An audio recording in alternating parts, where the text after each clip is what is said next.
yang jadinya Aisyah, punten. Oh, Udah saya sudah. diklaim balik. Iya. Lumayan. Di saya ada nggak muncul? Masih. Baru Nah, sekarang masuk. muncul. Iya, masuk. Nah, berarti sinyalnya di situ deh. Oh. Kalau di sini pakai WiFi. Oh Kang iya. Supri, koma ada Bang Kang Supri? Alhamdulillah, Kang Dama, Supri Kang Dimi. sehat. Sehat. Suara saya jelas nggak Kang Supri? Jelas, Kang Dimi di mana posisi? Ya, di rumah pakai WiFi. Oh, maksudnya di mana Majalengka? Majalengka Di Sumedang. Sumedang ya. Ah iya, siap. Salam buat Teh Nike. Ya, waalaikumsalam.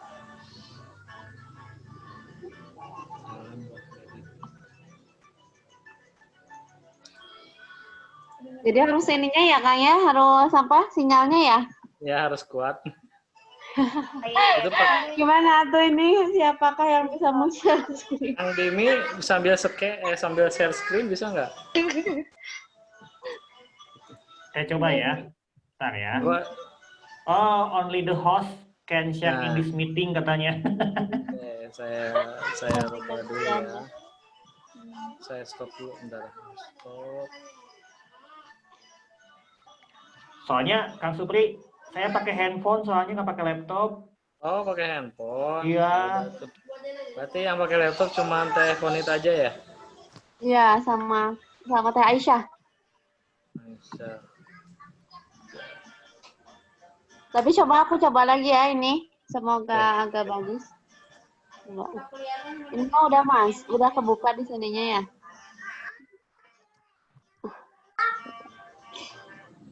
Coba lagi.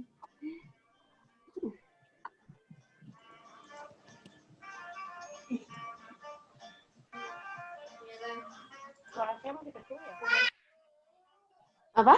Suara Teh Dini ya masih kecil?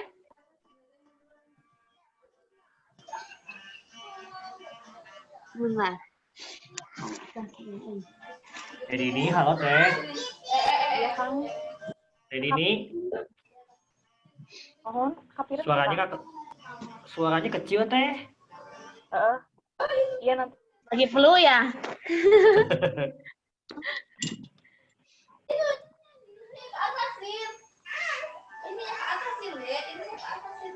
Coba Kang Supri ke saya lagi hostnya, cobain.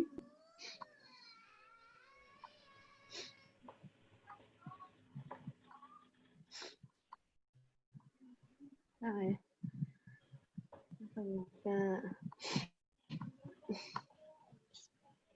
Stop recording.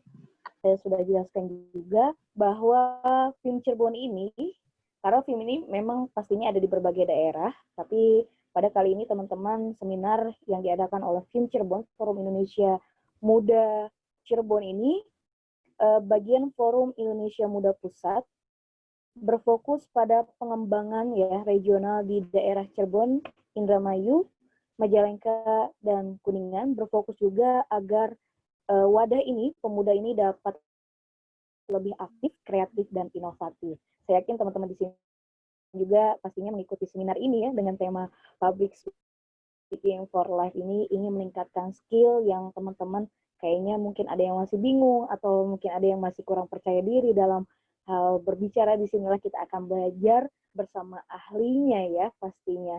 Nah, baik, saya cek kembali ya teman-teman. Oke. Wah, ada yang dari Tasikmalaya, Tangerang, Pekanbaru. Wah, mantap nih. Lalu dari Bandung, wah Cirebon juga ya, Surakarta. Baik. Sudah ada 43 partisipan ya. Kita setengahnya minimal ya, karena kalau di Zoom ini hanya terbatas 100 peserta. Jadi kita tunggu sampai 50. Kalau sudah 50, kita mulai ya. Untuk admin tim, bagaimana? Siap ya, karena ini kita sudah lewat 37 menit. Baik, kita 19.40 ya, sebentar lagi kita akan segera mulai menunggu 50 partisipan ya, semoga teman-teman yang lain menyusul, dan pastinya teman-teman menyiapkan malam ini di awal Agustus ya, pastinya di tanggal 8, wah ini tanggalnya bagus sekali nih, FIM mengadakan ya 8 Agustus 2020 ini adalah hal menjadi sejarah ya sebagai tonggak pemuda di bulan kemerdekaan yang bahwa teman-teman di sini adalah pemuda pilihan yang tadinya daftar 200 bahkan ada yang bilang wah Kak aku udah daftar tapi nggak bisa masuk. Nah itu seleksi alam. Inilah para pemuda hebat di sini dari berbagai daerah. Teman-teman buktikan bahwa teman-teman juga bisa berkontribusi untuk Indonesia di ke-75 kemerdekaan Indonesia ini. Oke, silahkan yang baru bergabung, silahkan di kolom komentar tulis nama dan asal teman-teman. Biar kami tahu ya bahwa teman-teman berasal dari berbagai daerah. Atau mungkin ada yang bukan dari bumi, nggak ada ya pastinya ya. Pasti dari bumi semua. Wow, dari Bojonegoro, Tanjung Pinang, Ciamis, Serang, Medan, Horas ya.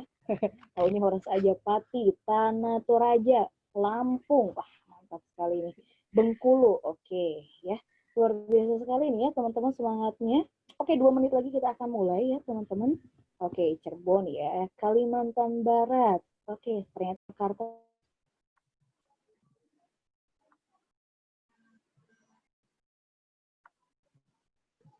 Kemudian, halo, dari mic suaranya dimatikan ya?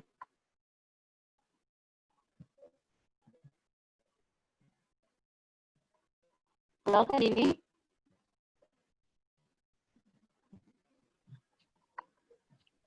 Teh Dini unmut kepijit kayak. Baik, mohon maaf ya.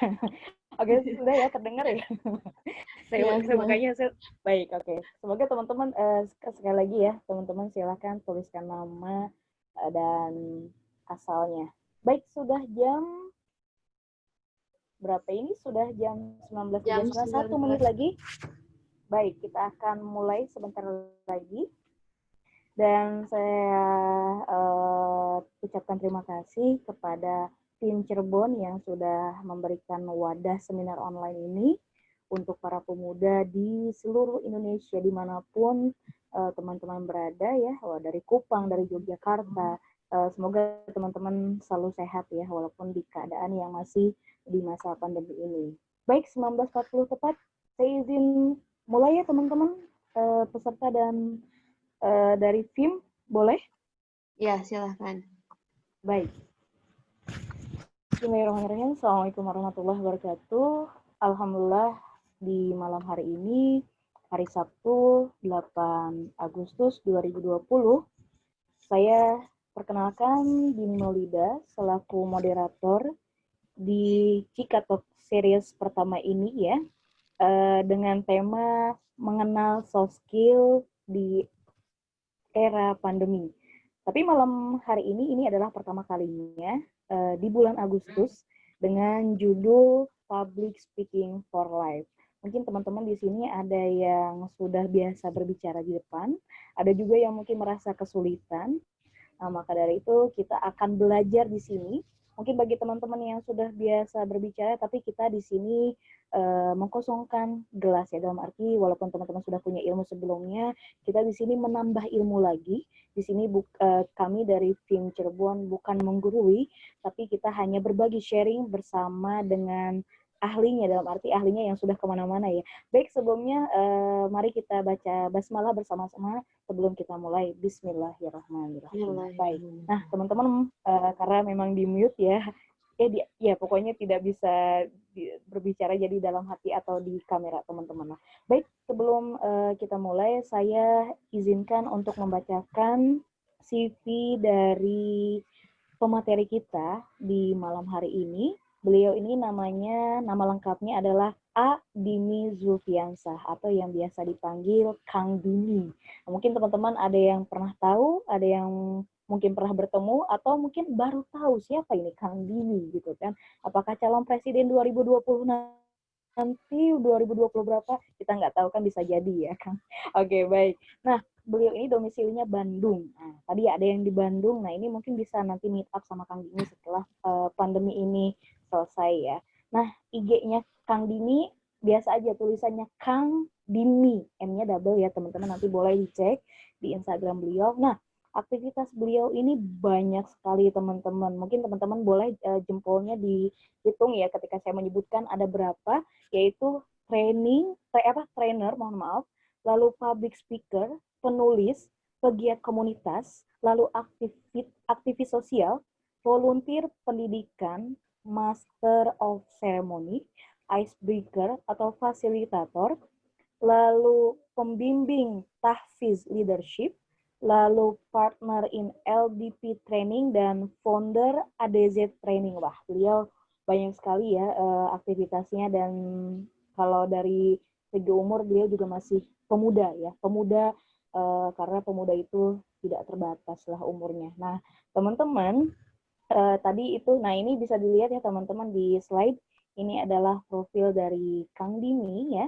Nah ini beliau sedang memegang bukunya ya, karyanya. Wah, banyak sekali itu teman-teman, bisa dilihat di slide ya. Jadi itu adalah profil dari Kang Dimi.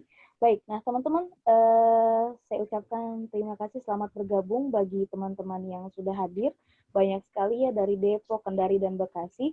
Baik, saya sapa dulu Kang Dimi, ada suaranya. Baik, Kang Dimi. Ya, Assalamualaikum warahmatullahi wabarakatuh, Kak Dini. Waalaikumsalam warahmatullahi. Senang sekali bisa mendampingi Kang Dimi nih. Waduh, saya rasanya juga deg-degan ya, karena ini temanya public speaking for life. Nah, ini kayaknya Apa kabar, Kak di sini Dini? teman-teman, alhamdulillah baik, Kang. Kang Dimi bagaimana di sana? Alhamdulillah sehat, Kak. Insyaallah. Ini Kang Dimi juga sepertinya sudah mulai aktivitas kembali ya, Kang. Walaupun mungkin tidak sebanyak bulan-bulan kemarin, tapi tetap produktif ya, Kang ya. Nah, ini sudah mulai aktivitas keluar kota sekarang. Di sini, wah mantap tuh teman-teman. Jadi di sini insya Allah nanti banyak belajar. Nah, tadi saya sudah memperkenalkan Kang Dimi, dan sekarang saatnya teman-teman sepertinya sudah tidak sabar lagi ya untuk memberikan ilmu, mendapatkan ilmu dari Kang Dimi. Boleh kepada Kang Dimi, waktu dan tempat dipersilahkan, Kang. Ya, terima kasih Kak Dini. Hatur nuhun juga buat teman-teman dari tim Cika Talk Series, dan teman-teman dari Forum Indonesia Cirebon. Terima kasih buat kepercayaannya yang sudah memberikan kesempatan buat Kang Dimi, sudah mau berkenan untuk sharing di sini. Sharing di sini kita bukan ngasih materi ya, tapi kita sharing tentang public speaking. Bagi teman-teman mungkin yang sudah terbiasa tampil, sudah punya jam terbang, atau di sini sudah ada yang menjadi trainer, jadi MC, jadi public speaker, kita belajar sama-sama, kita kosongkan gelas sama-sama. Saya akan sharing betul-betul ini alhamdulillah saya menjadi trainer public speaking atau bergelut di bidang training atau bergelut di bidang pelatihan dan pengembangan diri khususnya public speaking hampir sudah sekitar 6 tahun, dari 2014 sampai 2020. Tadi juga kali ini sudah menyebutkan profesi saya, jadi memang profesi utama saya adalah seorang trainer. Trainernya di bidang apa? Karena trainer itu banyak banget kan, ada di bidang leadership, ada di bidang parenting, ada yang di bidang komunikasi, ada yang di bidang, dan masih banyak lagi. Tapi Kang Dimi di sini passionnya di trainernya public speaking alias communication skill. Nama lengkap saya Dimi Zulifansyah. Teman-teman biasanya memanggil saya Kang Dimi. Kenapa ada tulisan Kang? Karena Kang itu asalnya saya dari Bandung. Jadi panggilannya selalu Kang. Nah, branding saya itu namanya Kang Dimi, jadi namanya Kang Dimi. Teman-teman boleh juga kepo Instagram saya di @kangdimi, @kangdimmy. Teman-teman semua, sahabat-sahabatku semua, apa kabar semuanya? Ini kata Kak Dini dari seluruh Indonesia, Kak Dini ya. Pokoknya ada yang dari Jambi, ada yang dari Jawa Tengah, Jawa Timur, Sulawesi, Kalimantan, Sumatera, dan masih banyak lagi deh pokoknya dari Sabang sampai Merauke. Selamat datang buat teman-teman semuanya. Kita belajar sama-sama, kita kosongkan gelas sama-sama. Saya akan sharing, semoga ini bermanfaat buat teman-teman semua, buat sahabat-sahabatku semua. Profesi saya tadi sudah dikenalkan sama Kak Dini, saya sebagai seorang trainer, public speaker juga, penulis buku juga. Alhamdulillah sudah ada 3 buku yang saya tulis, tapi 2 buku belum keluar. 2 buku belum keluar atau belum launching. 1 buku sudah keluar. 1 buku itu baru launching di Januari 2019 kemarin. hampir 1,5 tahun yang lalu, judulnya Aku, Kawan, dan Tali Cinta. Buku ini bukan tentang public speaking, tapi tentang metamorfosis kehidupan Kang Didi. Jadi kehidupan, jadi istilahnya biografi. Saya juga sebagai seorang penggiat komunitas, penggiat sosial, penggiat pendidikan. Kemudian saya banyak aktif di beberapa komunitas di Bandung, terutama komunitas anak-anak yatim, mungkin dengan kepemudaan. Kemudian saya sering jadi MC juga, moderator, fasilitator, dan masih banyak lagi. Pokoknya saya itu paling senang banget kalau ketemu banyak orang, paling senang ketemu cari relasi. Jadi teman-teman, relasi itu penting banget ya, relasi, jaringan, circle itu penting banget buat teman-teman juga kan. Di sini mungkin teman-teman ada yang jadi mahasiswa, ada yang pegawai, ada yang karyawan. Teman-teman, sebelum saya mulai, jadi wajib hukumnya memiliki kemampuan public speaking. Sayang banget jika teman-teman diamanahi pengetahuan yang luas, tetapi tidak dapat menyampaikan pesan dengan baik. Baik saat presentasi, meeting, diskusi, ceramah, atau pitching, siapapun teman-teman, sahabat-sahabatku semua yang ingin naik kelas dan ingin meraih sukses, percaya aja, kita nggak bisa meyakinkan orang lain jika tidak memiliki kemampuan public speaking. Dan teman-teman Akang Teteh dan sahabat-sahabat di sini pun wajib memiliki kemampuan public speaking. Kemampuan public speaking tidak hanya untuk teman-teman, tidak hanya untuk mereka yang berprofesi sebagai motivator, trainer, atau MC, tapi buat teman-teman semua di sini. Mungkin teman-teman di sini ada yang di organisasinya menjadi ketua A, ketua komunitas A, ketua organisasi B, ketua organisasi C, atau mungkin di pekerjaannya ada yang menjadi seorang HRD, marketing, kabid, kepala divisi, kemudian di mahasiswanya mungkin aktif di UKM, jadi ketua atau jadi humas. Ini sangat-sangat perlu banget kita punya kemampuan public speaking. Bu Admin, boleh dimunculkan ya slide-nya? PT Admin, boleh dimunculkan slide-nya ya.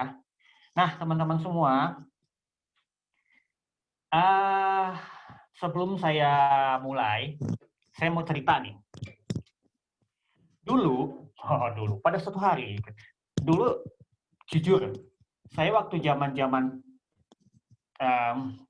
sekolah, orangnya bukan seperti sekarang. Yang kita tahu, yang teman-teman tahu, atau yang teman-teman sekitar saya tahu, saya itu orangnya ekstrovert. Orangnya itu benar-benar senang ngobrol, senang komunikasi, senang ketemu banyak orang. Kemudian pokoknya senang tampil deh. Tapi waktu zaman sekolah, waktu zaman SD, SMP, dan SMA, saya itu orangnya introvert banget. Pendiam. Kalau disuruh nggak mau, mendingan di belakang, nggak mau tampil. Kemudian yang ketiga, saya itu teman hanya bisa dihitung dengan jari. Dan saya selama SMP dan SMA tidak masuk satu organisasi pun. Dibanding dengan teman-teman saya yang trainer lainnya, motivator lainnya, dulunya ada yang jadi ketua OSIS, ada yang jadi ketua A, ketua B, ketua C, zaman di sekolahnya. Tapi saya waktu itu, zaman di sekolah, tidak sama sekali tidak ikut organisasi. Alias pemalu, alias kuper. Ketika kelas 2, kelas 3, saya itu paling nggak mau ke kantin. Kenapa? Malu menyapa kakak kelas. Saking pemalunya saya waktu itu. Itu terjadi banget sama saya. Masuk dunia kuliah, kebetulan saya kuliah di Universitas Padjadjaran, Bandung. Semester awal, saya masih kaku. Mungkin temannya masih sedikit. Dan organisasi belum saya masukin. Semester 3 dan semester 4, saya mulai membuka diri. Alhamdulillah waktu itu teman udah mulai banyak. Main ke sana, main ke sini, dan masuk beberapa UKM, masuk beberapa kepanitiaan sebuah acara di kampus. Dan waktu itu masih jadi anggota, belum jadi mungkin divisi A, jadi humas atau jadi ketua gitu kan. Tapi saat itu saya mulai membuka diri, dan di semester akhir saya mulai dikenalkan atau mulai memberanikan diri untuk membuka diri agar tidak pemalu lagi, agar berani tampil dengan cara menjadi MC sebuah acara. Waktu itu pertama kali saya tampil di MC itu semester 6 atau semester 7, saya lupa. Waktu itu saya tampil di satu acara. Saya waktu itu parah banget, kacau banget, tidak sistematis, tidak terstruktur karena belum dapat ilmunya. Yang penting saya tampil aja. Tapi setelah itu di pertemuan kedua saya coba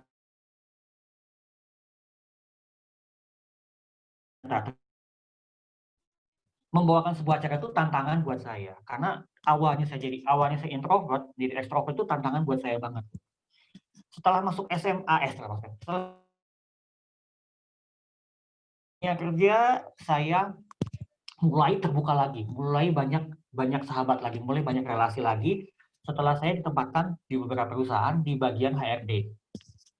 Di bagian HRD ini saya banyak mewawancara karyawan, otodidak banget waktu itu kan, otodidak banget. Dan memang saya itu bukan berbakat di bidang public speaking, tapi saya itu terlatih untuk public speaking, terlatih untuk menjadi seorang public speaker. Prosesnya panjang banget teman-teman, sahabat-sahabat semua. Saya dicerita dulu ya. Nah, kemudian di setelah masuk dunia kerja, 2013 saya itu masuk ke beberapa komunitas di Bandung. Gerbang masuk komunitas inilah yang menjadikan gerbang saya menjadi seorang trainer, menjadi seorang public speaker.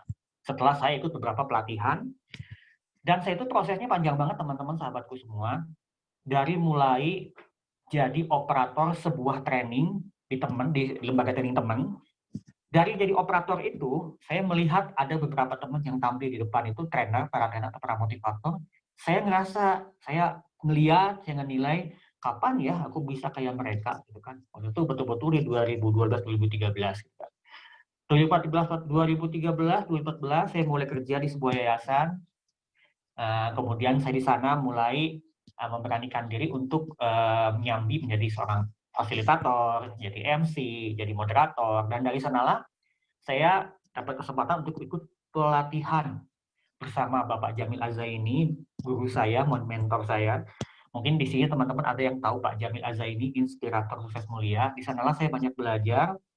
Saya di sana belajar di beberapa trainingnya beliau, ada One Big Trainer 2014, saya ikut di sana di Bogor. Kemudian 2016 saya ikut training bootcamp and contest di Bogor juga bersama Pak Jamil. Nah di sanalah saya banyak belajar.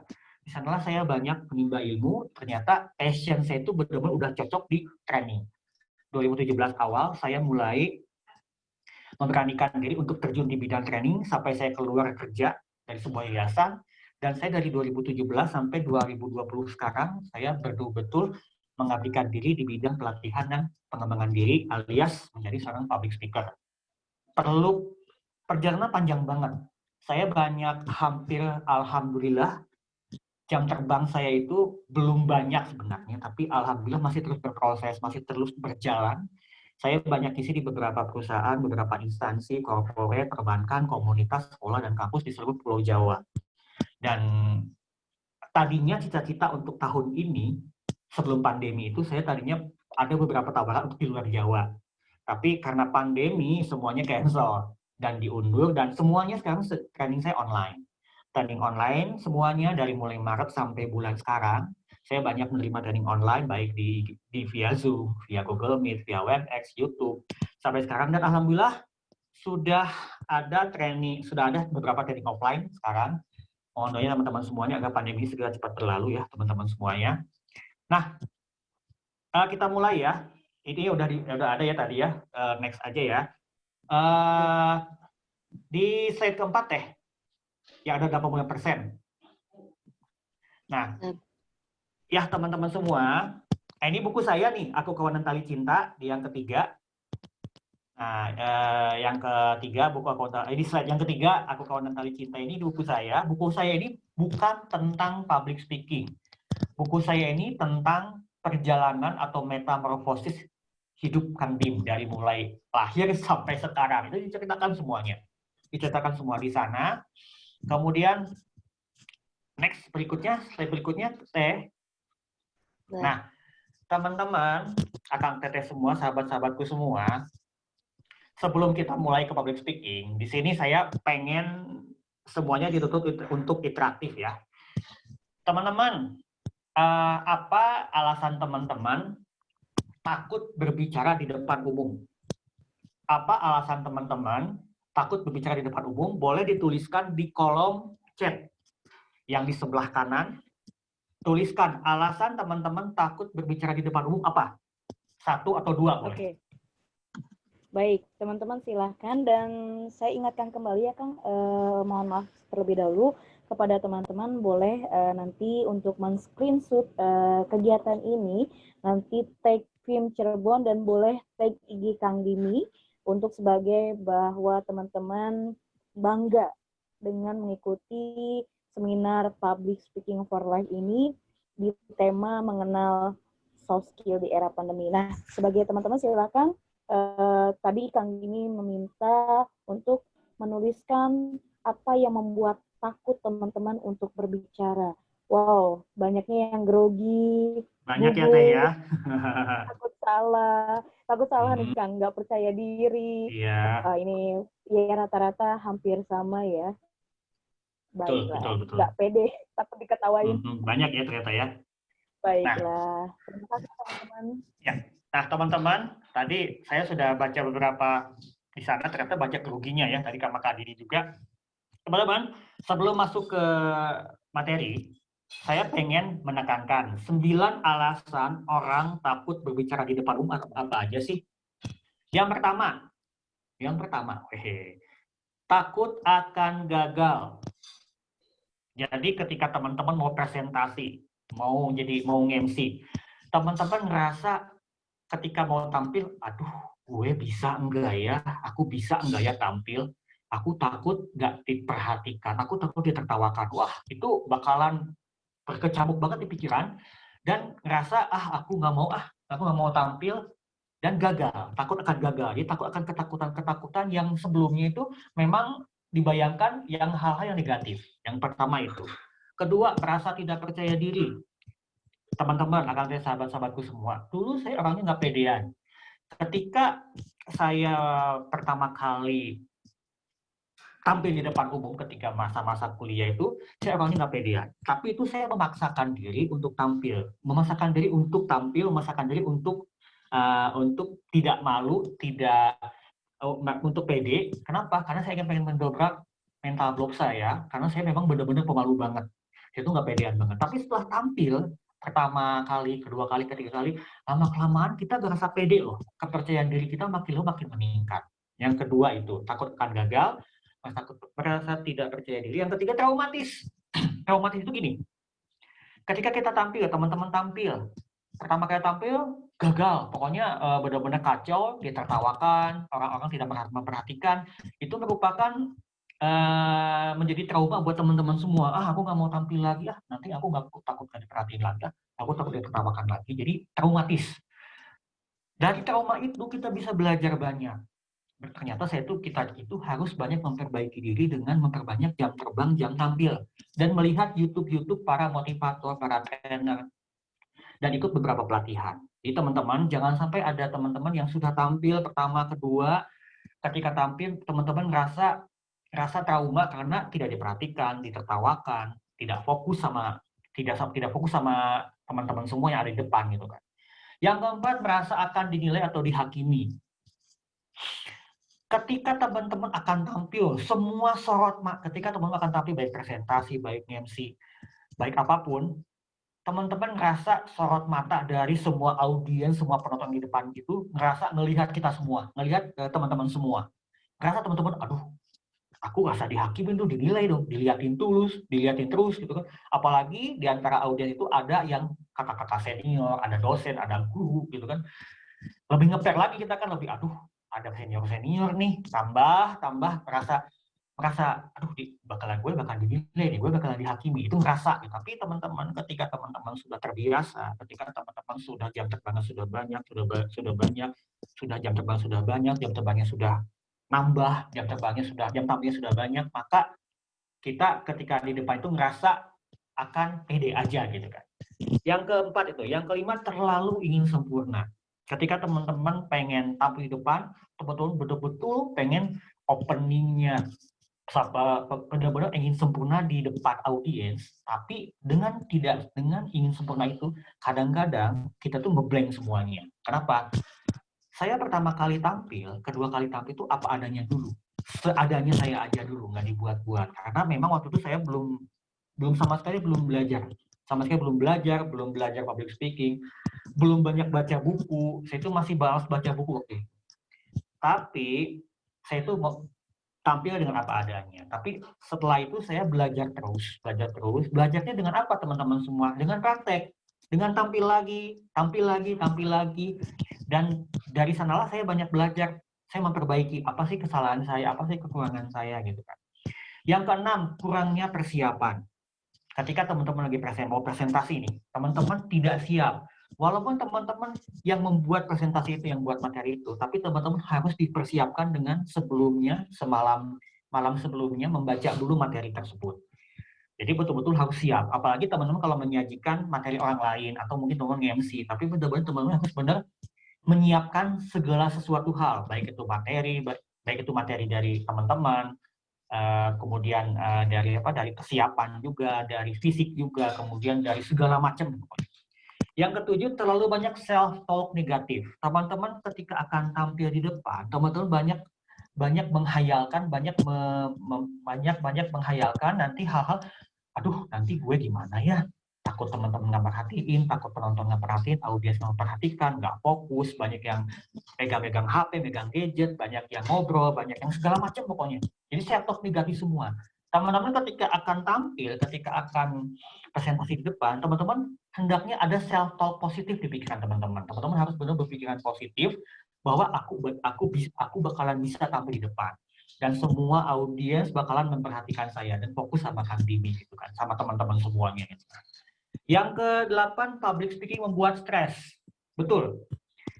Ketika pertama kali, kedua kali, ketiga kali saya mendapatkan tugas menjadi seorang MC, teman-teman ditugaskan oleh dosen, oleh guru mungkin untuk presentasi, kita bisa stres karena kita bakalan presentasi di depan banyak orang. Walaupun orang-orang itu teman-teman sendiri gitu kan. Tapi jadi buat stres. Stresnya kenapa? Karena stresnya yang pertama, pikirannya balik lagi ke self talk negatifnya. Takut grogi, takut gugup, takut salah, takut ngerasa dihakimi, takut pada tidak fokus.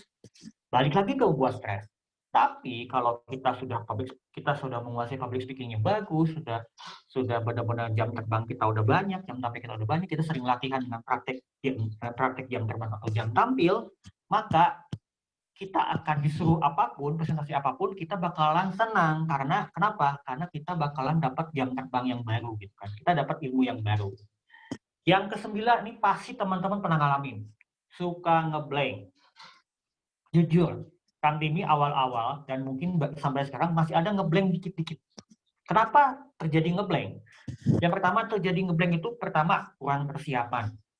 Yang kedua, kurangnya teman-teman membaca buku atau membaca referensi. Karena membaca sebuah buku atau referensi atau baca apapun, baca buku itu bisa di internet, bisa dari koran, majalah, dan masih banyak lagi, itu bisa menambah perbendaharaan atau kosakata teman-teman, sehingga teman-teman ketika tampil, ketika presentasi, kata-katanya bisa beragam. Jadi kata-katanya bukan keluar kata yang itu lagi dan itu lagi.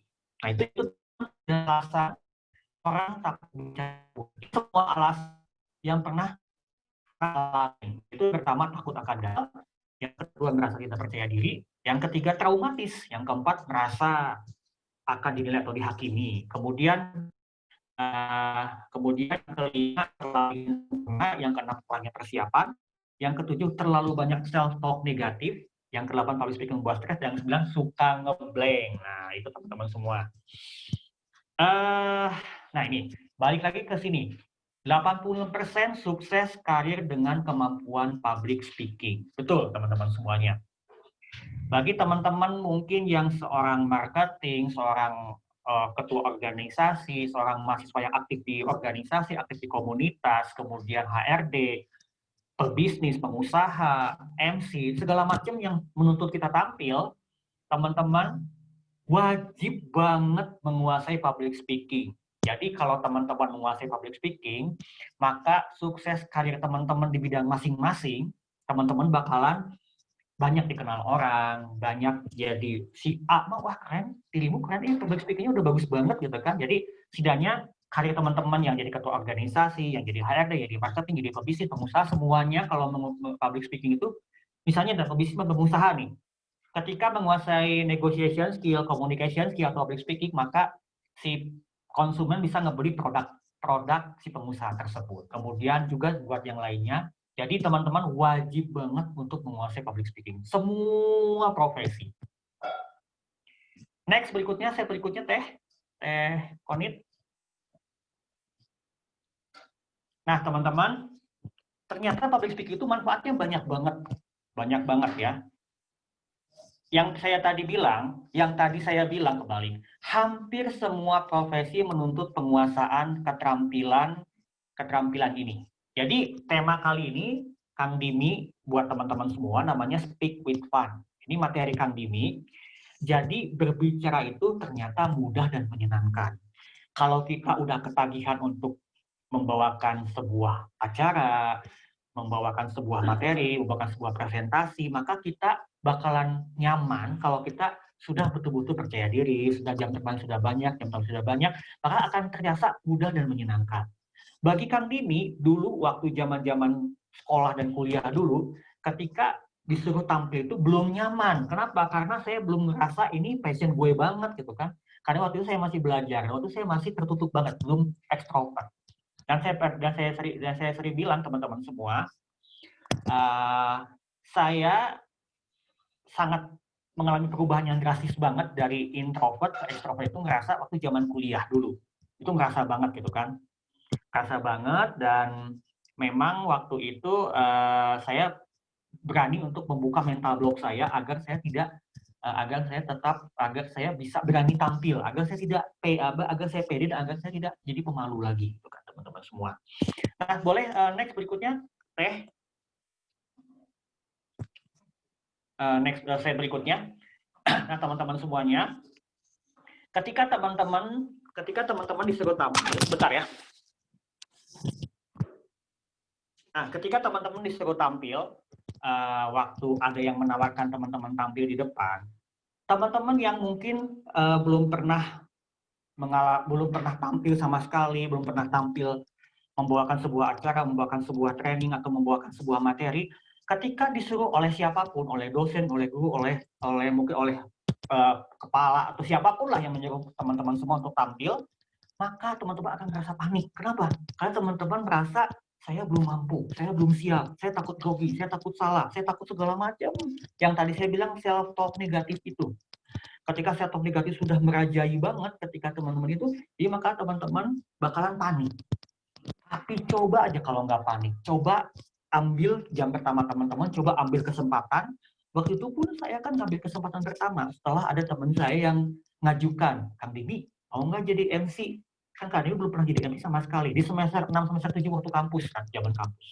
Dan saya ambil waktu itu dan alhamdulillah walaupun hasilnya nggak maksimal, tapi itu saya sudah ada keberanian untuk tampil di depan audiens, di depan mungkin waktu itu kakak-kakak ada adik-adik kelas gitu, acara kampus.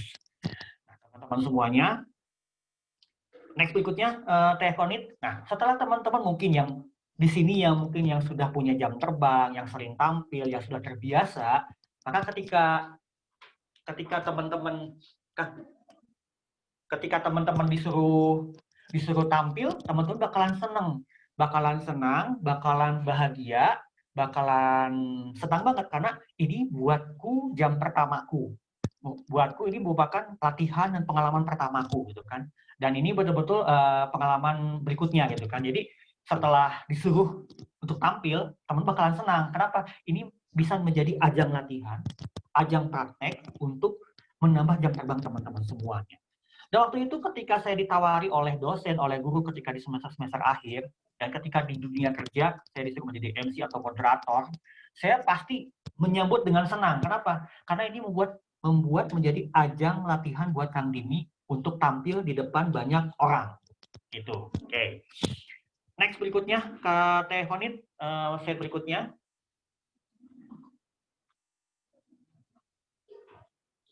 Nah, teman-teman semuanya, ternyata public speaking itu manfaatnya banyak. Saya bilang tadi, hampir semua profesi menuntut penguasaan keterampilan ini. Dan ternyata tadi saya bilang, public speaking itu sangat-sangat mudah dan sangat-sangat menyenangkan. Itu betul banget, sangat mudah dan sangat menyenangkan banget. Kenapa saya mengambil menjadi public speaker? Itu belum pernah terbayangkan, belum pernah terpikirkan sebelumnya. Waktu dulu saya SMA itu, ketika lulus kuliah, saya masuk Unpad. Saya masih kebetulan jurusan Fakultas Ilmu Sosial dan Ilmu Politik. Mungkin sini ada yang FISIP ya kali ya. Waktu itu saya bercita-cita untuk menjadi seorang pegawai negeri sipil, PNS. Untuk menjadi PNS. Nah, setelah lulus kuliah, saya gagal di PNS. Berulang kali gagal, berulang kali gagal. Waktu itu saya kalah bekerja jadi pegawai swasta. Dan di pegawai swasta ini, oh iya Teh Anissa, dan di pegawai swasta ini, saya banyak di bidang HRD. Mau nggak mau HRD ini, mau nggak mau, saya harus ketemu dengan banyak orang. Kebetulan waktu saya kerja di yayasan sekolah kan, sebuah sekolah. Saya itu waktu itu harus ketemu orang tua murid, ketua karyawan-karyawan yang jumlahnya 160 orang. Saya harus memimpin rapat, memimpin meeting, kemudian wawancara karyawan. Lama-kelamaan jadi terbiasa untuk tampil. Jadi, walaupun itu otodidak, saya nggak belajar untuk public speaking, belajar di pelatihan. Waktu tahun 2005, 2006, 2010 itu belum ada pelatihan-pelatihan seperti sekarang. Gitu. Masih sepi, masih belum ada. Gitu. Nggak seperti sekarang, banyak banget pelatihan-pelatihan. Waktu itu betul-betul saya belajar banget sendiri gitu kan. Nah setelah masuk ke dunia kerja, masuk ke dunia komunitas, saya banyak ditawari menjadi MC atau moderator kajian-kajian. Dan dari sana saya banyak belajar dengan menghadapi audiens, dari audiens ibu-ibu, anak-anak, bapak-bapak, pensiunan, kemudian milenial, remaja, semua itu pernah saya alamin. Saya jadi MC di beberapa kegiatan besar, kegiatan kecil, itu betul-betul, Teh, apa kabar Teh? Itu betul-betul saya alamin semua gitu kan. Memang gitu teman-teman, prosesnya panjang banget. Sebentar teman-teman. Kan. Nah, next berikutnya, nggak nyolok. Nah, teman-teman, saya mau nanya sama teman-teman, apa sih public speaking itu?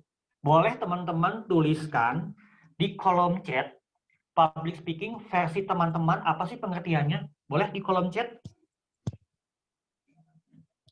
Menurut teman-teman, pengertian public speaking itu apa sih? Versinya teman-teman ya, boleh. Baik, di kolom chat. Kepada peserta di kolom komentar public speaking. Menurut teman-teman, jangan buka Google dulu ya. Silakan menurut perspektif teman-teman untuk pengertian public speaking. Oke. Seni retorika. Wow. Berbicara di depan umum. Oke, berbicara berinteraksi. Komunikasi formal kepada halayak.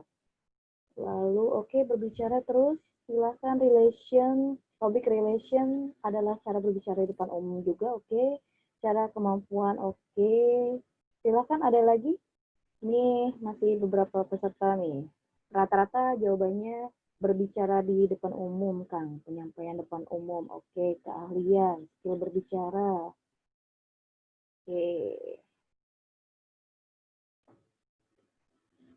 Ya, rata-rata berbicara di depan umum. Sudah Teh? Oh, banyak kan bicara di depan umum ya. Ya, teman-teman, akan teteh sahabat-sahabatku semua yang baik. Jadi, public speaking itu adalah berbicara di depan umum. Kemampuan berbicara antara satu orang dengan banyak orang. Kemampuan berbicara antara satu orang dengan banyak orang atau kemampuan berbicara di depan umum. Itu pengertian dari public speaking. Sementara manfaatnya banyak banget Teh. Banyak akan teteh semua, sahabat-sahabatku semua, Bapak Ibuku semuanya. Pengertian tadi udah ada apa sih public speaking itu? Public speaking adalah kemampuan berbicara di depan umum, di depan banyak orang, dan manfaatnya juga banyak. Boleh slide berikutnya, Teh Konit? Tadi sudah saya bilang, teman-teman semua, public speaking itu semua profesi harus menguasai public speaking. Menuntut penguasaan public speaking. Nah, manfaat pertama. Yang pertama, manfaat public speaking itu ada 6. Yang pertama, boleh Teh Konit? Jadi teman-teman, ketika teman-teman menguasai public speaking, teman-teman bisa menyampaikan pikiran atau ide. Jadi ketika teman-teman mempunyai pikiran atau ide atau sebuah keilmuan, penguasaan ilmu, teman-teman pengen menyampaikan kepada banyak orang, tapi caranya gimana ya? Caranya gimana banget? biar si audiens, biar orang-orang yang menjadi audiens teman-teman semua bisa paham dan bisa mengerti apa yang kita maksud, apa yang kita pahami. Nah, jadi manfaat pertama, mampu menstrukturkan pemikiran lebih jelas. Jadi bagaimana sih caranya untuk memindahkan isi kepala kita, kemampuan ilmu kita punya ilmu nih, pengen dituangkan kepada banyak orang, tapi kok susah banget, caranya gimana ya? Itu kalau kita menguasai public speaking yang baik dan benar, juga tersusun rapi atau sistematis, maka isi yang kita berikan kepada audiens itu bakalan paham, bakalan ngerti. Ilmu yang kita sampaikan itu orang bakalan paham, bakalan ngerti. Oh iya, jadi semuanya ngerti, semuanya paham. Yang kedua, yang pertama mampu sekali lebih jelas. Yang kedua itu mampu meningkatkan rasa pede. Ketika teman-teman mungkin di sini yang belum pede, cobalah teman-teman ambil kesempatan untuk nge-MC, ambil kesempatan untuk jadi moderator, ambil kesempatan untuk mengisi materi atau mengisi sharing. Sharing sekarang di zaman pandemi ini, sharing itu bisa 2 kali. Ada 2 maksudnya. Ada offline, ada online. Kalau offline itu secara langsung, interaksi dengan tatap muka. Karena dengan pandemi, sekarang banyak aktivitas sharing online. Di online memang kita ketemu dengan orang itu di kotak-kotak gitu, via kotak-kotak di Zoom, di Google Meet, tapi itu merupakan proses belajar kita biar kita bisa menyampaikan walaupun hanya dengan online gitu, halo dengan lihat wajahnya doang, nggak bisa interaksi, nggak bisa tatap muka, tapi itu merupakan proses belajar buat teman-teman semua. Jadi di sini bagi teman-teman yang punya keilmuan, yang punya kemampuan, yang punya ilmu, coba lakukan aktivitas sharing teman-teman semua, latih kemampuan public speaking teman-teman semuanya, agar ilmu yang teman-teman punya itu tidak di otak teman-teman, tidak disimpan aja gitu, tapi boleh dibagikan, boleh di-share buat teman-teman, biar teman-teman paham, yang menjadi audiens teman-teman, menjadi penonton teman-teman, menjadi follower teman-teman, maka teman-teman harus menguasai public speaking yang bagus dan benar. Nanti saya, Kang Dimi, akan coba ada beberapa trik di bagaimana caranya kita akan bisa ngomong di depan banyak orang gitu kan. Jadi ada elemen komunikasi, ada 3 V yang verbal, vokal, dan visual ya. Next, yang berikutnya, Tekonit. Nah, itu baru dua manfaat teman-teman semuanya ya. Dan ini juga teman-teman semua, ketika kita menguasai public speaking, maka keterampilan leadership kita bakalan lebih tajam lagi. Mungkin di sini yang sebagai ketua organisasi, ketua komunitas, mungkin ketua UKM, atau ketua-ketua dimanapun gitu ya, yang menuntut untuk ngomong di depan banyak orang gitu, maka leadership teman-teman akan terasah terus. Jadi pasti ngerasa seorang pemimpin itu harus bisa ngomong, seorang pemimpin itu harus bisa bicara banyak orang. Yang ketiga, mampu meningkatkan kredibilitas. Teman-teman di sini yang mungkin di sini sebagai dosen, sebagai guru, sebagai ketua komunitas, ketua organisasi, ketua manapun, ketika teman-teman bisa menguasai public speaking yang bagus, ketika presentasi bagus, ketika tampil keren banget, maka kredibilitas teman-teman makin meningkat, makin dikenal. Next, berikutnya Teh Konit, ada 3 ya. Yang keempat, mempercepat karir, bisnis, dan otomatis laju pendapatan. Buat teman-teman mungkin di sini yang pengusaha, yang pebisnis, mungkin ketika kita menguasai public speaking, kita menguasai komunikasi yang bagus, menguasai negosiasi yang bagus, maka semua customer itu akan beli produk teman-teman semua, mungkin yang bagi pebisnis atau pengusaha. Jadi karir makin meningkat, bisnis juga makin lancar, dan pendapatan juga makin banyak gitu, karena kita bisa meyakinkan orang, meyakinkan pembeli bisa beli produk barang kita gitu kan. Kalau ini yang pebisnis atau pengusaha ya.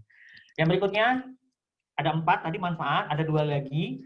Yang kelima tadi sudah pertama mampu menstrukturkan pemikiran lebih jelas, kemudian yang kedua memberikan rasa pede, yang ketiga memberikan kredibilitas, yang keempat mempercepat karir, bisnis, dan laju pendapatan, yang kelima menjadi sarana untuk berbagi. Balik lagi tadi yang saya bilang, ketika teman-teman punya keilmuan, punya materi, punya penguasaan materi, mungkin punya kelebihan, punya penguasaan materi, punya penguasaan ilmu yang lain, punya kebisaan gitu kan, pengen dibagiin nih buat teman-teman. Nanti kalau kita bisa menguasai public speaking, kita bisa menyampaikan ilmu yang kita punya dengan baik dan sampai dan paham, sehingga orang itu paham dan ngerti apa maksud kita gitu. Jadi di sini pun saya berbagi sama teman-teman semua, berbagi ilmu, berbagi materi public speaking, sharing. Ini menjadi sangat berbagi. Kenapa berbagi? Karena saya mempunyai ilmu ini dan saya pengen ngebagi ilmu buat teman-teman semua. Nah, itu yang menjadi yang kelima, menjadi sarana untuk berbagi. Yang keenam berikutnya yang terakhir, menjadikannya sebagai profesi. Jadi teman-teman di sini mungkin yang sudah jadi MC, yang sudah jadi pembicara, mungkin ini semoga ini menjadi jalan yang tepat buat teman-teman semuanya. Jadi ketika teman-teman, aku pengen jadi pembicara, aku pengen jadi MC, aku pengen jadi public speaker, boleh teman-teman semuanya, boleh dijadikan profesi. Tapi teman-teman betul-betul harus banyak berlatih. Yang pertama, ambil jam tampil dan jam terbang yang banyak. Yang kedua, ikut pelatihan. Di Indonesia itu banyak pelatihan public speaking, di berbagai kota pasti ada. Yang ketiga, pelajari di YouTube, di vlog-vlog tentang motivator, tentang trainer, itu banyak banget. Kemudian yang keempat, teman-teman harus punya niat untuk berbagi. Karena Kang Dibi menjadi seorang trainer, sebagai seorang motivator, sebagai seorang trainer atau sebagai seorang public speaker ini memang belum pernah terpikirkan sebelumnya, karena dulu terpikirkan saya pengen jadi pegawai negeri sipil kan, tapi ternyata seiring waktu, seiring jalannya waktu gitu. Di 2013-2014 saya masuk dunia komunitas. Di dunia komunitas saya ketemu dengan beberapa senior trainer, senior motivator. Di sana saya mulai ngelihat, kayaknya gue bisa deh kayak mereka. Dari sana saya mulailah pengen belajar, karena memang saya orangnya seneng saya orangnya pembelajar banget. Saya senang belajar. Saya belajar public speaking, belajar ilmu training, ilmu pengembangan diri, ilmu pelatihan itu di Akademi Trainer. Mungkin teman-teman, ya nanti ada tanya jawab ya teman-teman. Nanti tanya jawab di sesi akhir ya. Nanti sama Kak Dini dipandu ya.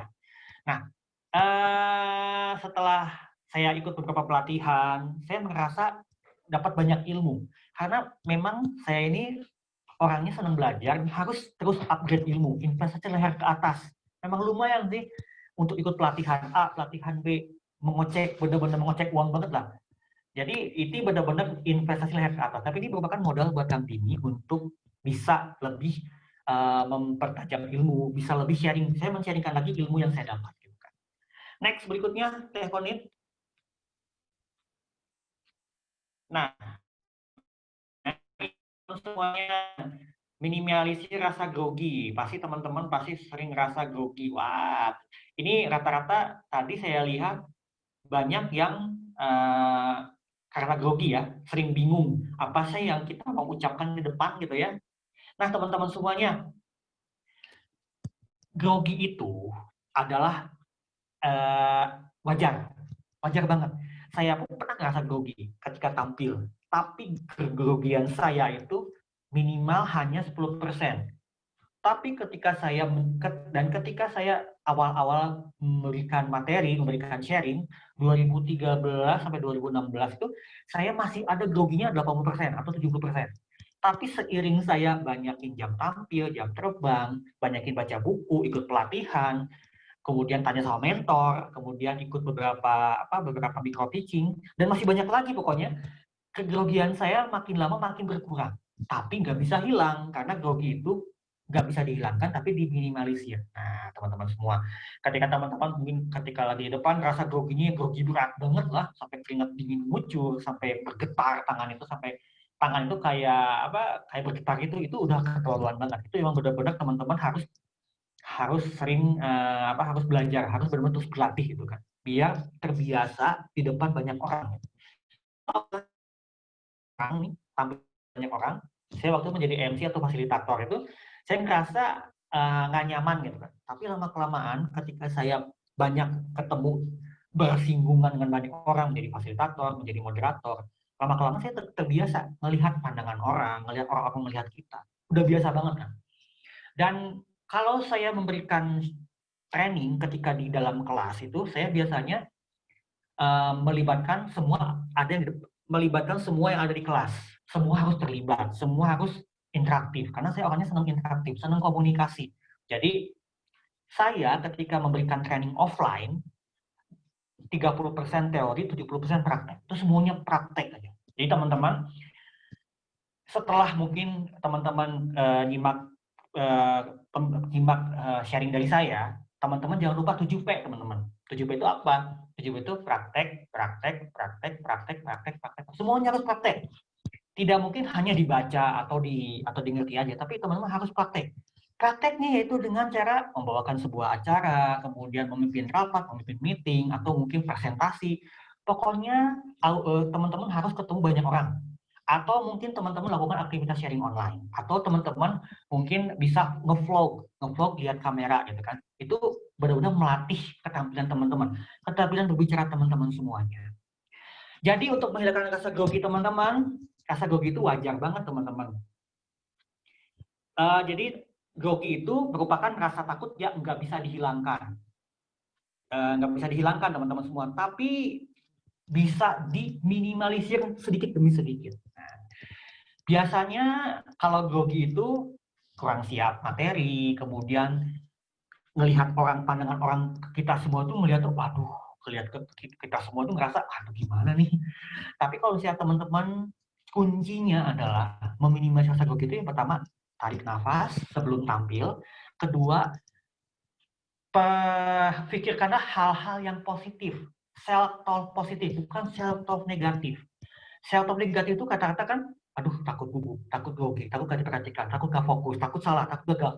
Ini bakalan nambah grogi. Tapi kalau teman-teman memvisualisasikan hal-hal yang positif, maka teman-teman ketika tampil itu bakalan teman-teman ngerasa energinya semuanya positif. Ketika bertemu dengan audiens itu, teman-teman ngerasa fokus pada audiens, bukan fokus pada diri sendiri. Nah, jadi teman-teman, memang ini butuh latihan banget. Latihannya dengan apa? Latihannya dengan menambah jam terbang atau jam tampil. Nah, itu teman-teman semuanya. Yang next berikutnya Teh Konit. Yang berikutnya menumbuhkan kepercayaan diri. Nah, ketika teman-teman jam terbang dan jam terbangnya sudah banyak nih, wah sudah MC di sini, di tempat A, di tempat B, sudah presentasi di kelas, di sekolah, dan dimanapun, maka teman-teman akan merasa pede, akan kepercayaan diri teman-teman makin lama makin meningkat teman-teman semuanya. Jadi memang dibutuhkan banget kepedean kita. Dulu Kang Dimi ketika waktu zaman SMA, zaman kuliah semester awal, itu saya nggak pedean banget, pemalu banget. Saya lebih baik di belakang layar daripada di depan layar. Tapi saya harus berusaha mendobrak mental block saya. Saya pengen bener-bener pengen tampil, pengen belajar untuk tampil, belajar untuk berani tampil, pengen belajar untuk MC waktu itu kan. Dan alhamdulillah ada kesempatan, ketagihan ternyata, dan memang prosesnya panjang banget teman-teman semua, sahabat teman. Karena saya memang orangnya bukan orang organisasi. Rata-rata saya kalau ketemu teman-teman yang trainer, motivator di lingkungan saya, sahabat-sahabat saya itu rata-rata semuanya dulu ketua BEM, ketua OSIS, ketua A, ketua B, ketua C. Tapi kalau lihat Kang Dimi ya, SMA, kuliah itu nggak ada jabatan apapun gitu. Dan saya itu banyak belajar itu justru di dunia kerja. Di dunia kerja itu saya lebih ngerasa saya lebih dapat banyak banget ilmu. Saya harus benar-benar langsung berbicara dengan konsumen, lebih dengan orang tua murid, dengan karyawan, itu benar-benar otodidak semuanya. Pas, plus lagi saya masuk ke dunia komunitas, ke dunia kerja yang di Bandung gitu kan. Dan alhamdulillah saya sampai saat ini saya senang relasi tambah banyak, jaringan tambah banyak. Dulu waktu zaman sekolah, SMA, samaan kuliah, zaman SMP, SMA tuh saya teman bisa dihitung dengan jari. Saya tuh nggak pernah main keluar. Saya di rumah, saya akhirnya rumahan banget gitu kan. Makanya ketika teman-teman SMA, teman-teman SMP ketemu saya, ngelihat saya menjadi seorang pembicara itu,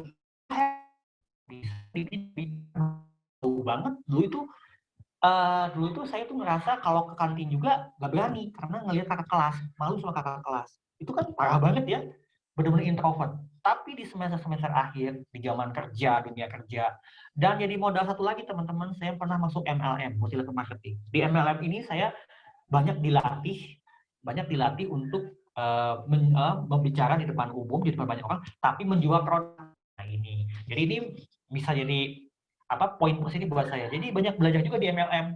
Setelah ikut MLM, saya jadi ada keberanian tampil. Walaupun yang ditampilkan tuh bukan ilmu, tapi produk. Berikutnya, Teh Konit, screen berikutnya. Nah, teman-teman, bagi sahabat-sahabatku semua yang belum pernah sama sekali tampil, cobalah teman-teman ambil jam pertama teman-teman. Syukur-syukur di sini sudah banyak yang sering tampil ya, jadi MC lah, jadi fasilitator lah, jadi yang suka presentasi, yang suka tampil lah, yang suka pokoknya yang sering tampil di depan umum lah. Tapi bagi teman-teman yang belum pernah sama sekali ketemu orang banyak, teman-teman membawakan sebuah presentasi, sebuah acara, coba teman-teman ambil jam pertama teman-teman. Kenapa? Buat latihan, buat jam terbang teman-teman. Ketika teman-teman sudah ngambil jam pertama, teman-teman bakal ngerasain, rasa nyaman nggak sih ketika tampil di depan banyak orang? Kalau udah ngerasa nyaman, coba lanjutkan. Kalau misalnya ngerasa nggak nyaman, coba teman-teman perbaiki apa yang harus saya perbaiki. Waktu itu ketika saya tampil pertama kali, saya ngerasa nggak nyaman karena saya banyak salahnya, ngerasa saya banyak miss-nya gitu kan. Walaupun waktu itu saya belum banyak belajar, tapi kata teman-teman jadi penonton, Kang Dimi dulu, lu parah banget deh. Banyak salah kata, banyak salah ucap, banyak bengong, banyak blank. Kenapa? Kan itu masih belajar banget gitu kan. Saya masih gugup banget waktu itu. Tapi setelah saya ambil jam pertama itu, saya merasa saya pengen ngambil kesempatan kedua, ketiga, keempat, kelima, keenam, ke-11 seterusnya. Dan itu perlu proses yang sangat panjang banget. Dan benar-benar saya belajar dari nol banget. Ketika saya masuk di pelatihan waktu 2014 dan 2016, pelatihan Academy Trainer namanya, pelatihan untuk para trainer, saya ngerasa ketika masuk di sana itu saya ngerasa orang yang paling ramahan rengginang lah, ramahan biskuit lah. Tapi di sana selama 3 hari itu saya banyak belajar dari senior dari teman-teman satu angkatan, belajar untuk bisa menjadi seorang pembicara selama 3 hari. Dan itu memang saya sudah ada modal, tapi ketika saya masuk sana itu saya modal itu nampak nggak banget lah. Tapi alhamdulillah setelah saya melalui proses dari 2014 ke 2020, alhamdulillah saya bisa sharing sama teman-teman semua dengan apa yang pernah saya jalani, apa yang pernah alami, dan saya titik tengah saya itu, saya awalnya dari introvert jadi extrovert gitu kan, ya teman-teman semua. Next berikutnya, slide berikutnya. Nah, di public speaking ada elemen-elemen atau 3 elemen komunikasi, 3 pilar public speaking. Apa aja sih pilarnya? Kita sebagai seorang yang menonton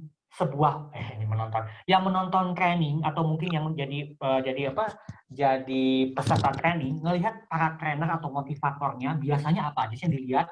Ada 3 pilar public speaking yang harus kita pahami, yang harus kita tahu. Biasanya disebut 3 V. Yang pertama verbal, yang kedua vokal, yang ketiga visual. Verbal apa sih? Verbal adalah isi pesan yang disampaikan, isi konten yang disampaikan, isi materi yang disampaikan. Ketika teman-teman presentasi di depan banyak orang, maka si pesan dari presentasi tersebut adalah verbalnya teman-teman. Isi pesan yang disampaikan, kemudian konten yang disampaikan atau materi yang disampaikan. Itu verbal namanya. Yang kedua vokal, suara yang kita keluarkan. Suara yang kita keluarkan, kita memberikan sebuah sharing, maka suara yang kita keluarkan itu adalah vokal.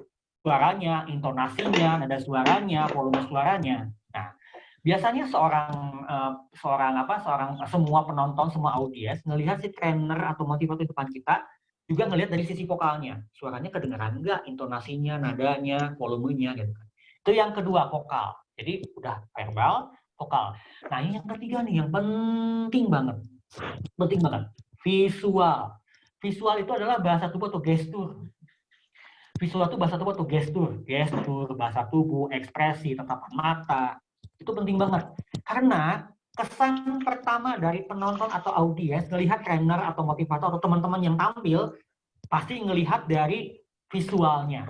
Visualnya banget. Nah, menurut penelitian dari Albert Mehrabian dari 100 orang para peserta training, ngelihat para trainer atau motivator atau para pembicara, ngelihat dari 100 orang ini, 55% ngelihat dari sisi visualnya atau bahasa tubuh atau gesturnya. Jadi si 55% ini lebih interest melihat dari bahasa tubuh, dari ekspresi, dari gerakan tangan, dari gestur, dari postur, itu ngelihat banget. Karena teman-teman ketika tampil di depan nih, lagi presentasi, visual teman-teman, bahasa tubuh teman-teman itu penting banget. Menjadi kesan pertama bagi audiens atau penonton yang melihat teman-teman ketika presentasi. Nah, 38% sisanya vokal. Orang-orang atau para peserta training melihat teman-teman yang lagi tampil, lagi presentasi, melihat dari sisi vokal, dari sisi suara, suara yang kita keluarkan, intonasi, nada, volume itu didengar. Oh, kalau dia sudah terdengar berarti sudah paham. Nah, sisanya 7%-nya ngelihat dari isi pesan, isi konten, isi materinya, verbalnya gitu kan. Jadi teman-teman semuanya ketika teman-teman presentasi di depan, si orang-orang atau audiens pasti ngelihat teman-teman dari berbagai sisi. Ada yang dari sisi visual, sisi vokal, sisi verbal.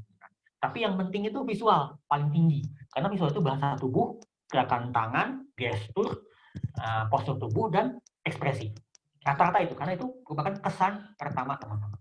Mungkin teman-teman, anak-anak sahabat-sahabatku semua yang baik, seluruh Indonesia, mungkin tadi ngelihat dari tadi, mungkin tangan Kang Dim gerak-gerak terus ya. Karena ini, tangan ini sebagai penguat pesan kita, agar si audiens atau yang dengerin kita tuh paham, dan ngerti apa yang kita maksud gitu kan. Tapi ini memang tangan ini bagi buat teman-teman yang belum terbiasa itu jadi kaku. Tapi ketika kita sudah terbiasa melakukannya, kita bakalan biasa dan bakalan benar-benar bakalan luas gitu ketika melakukannya gitu kan. Berikutnya next Teh.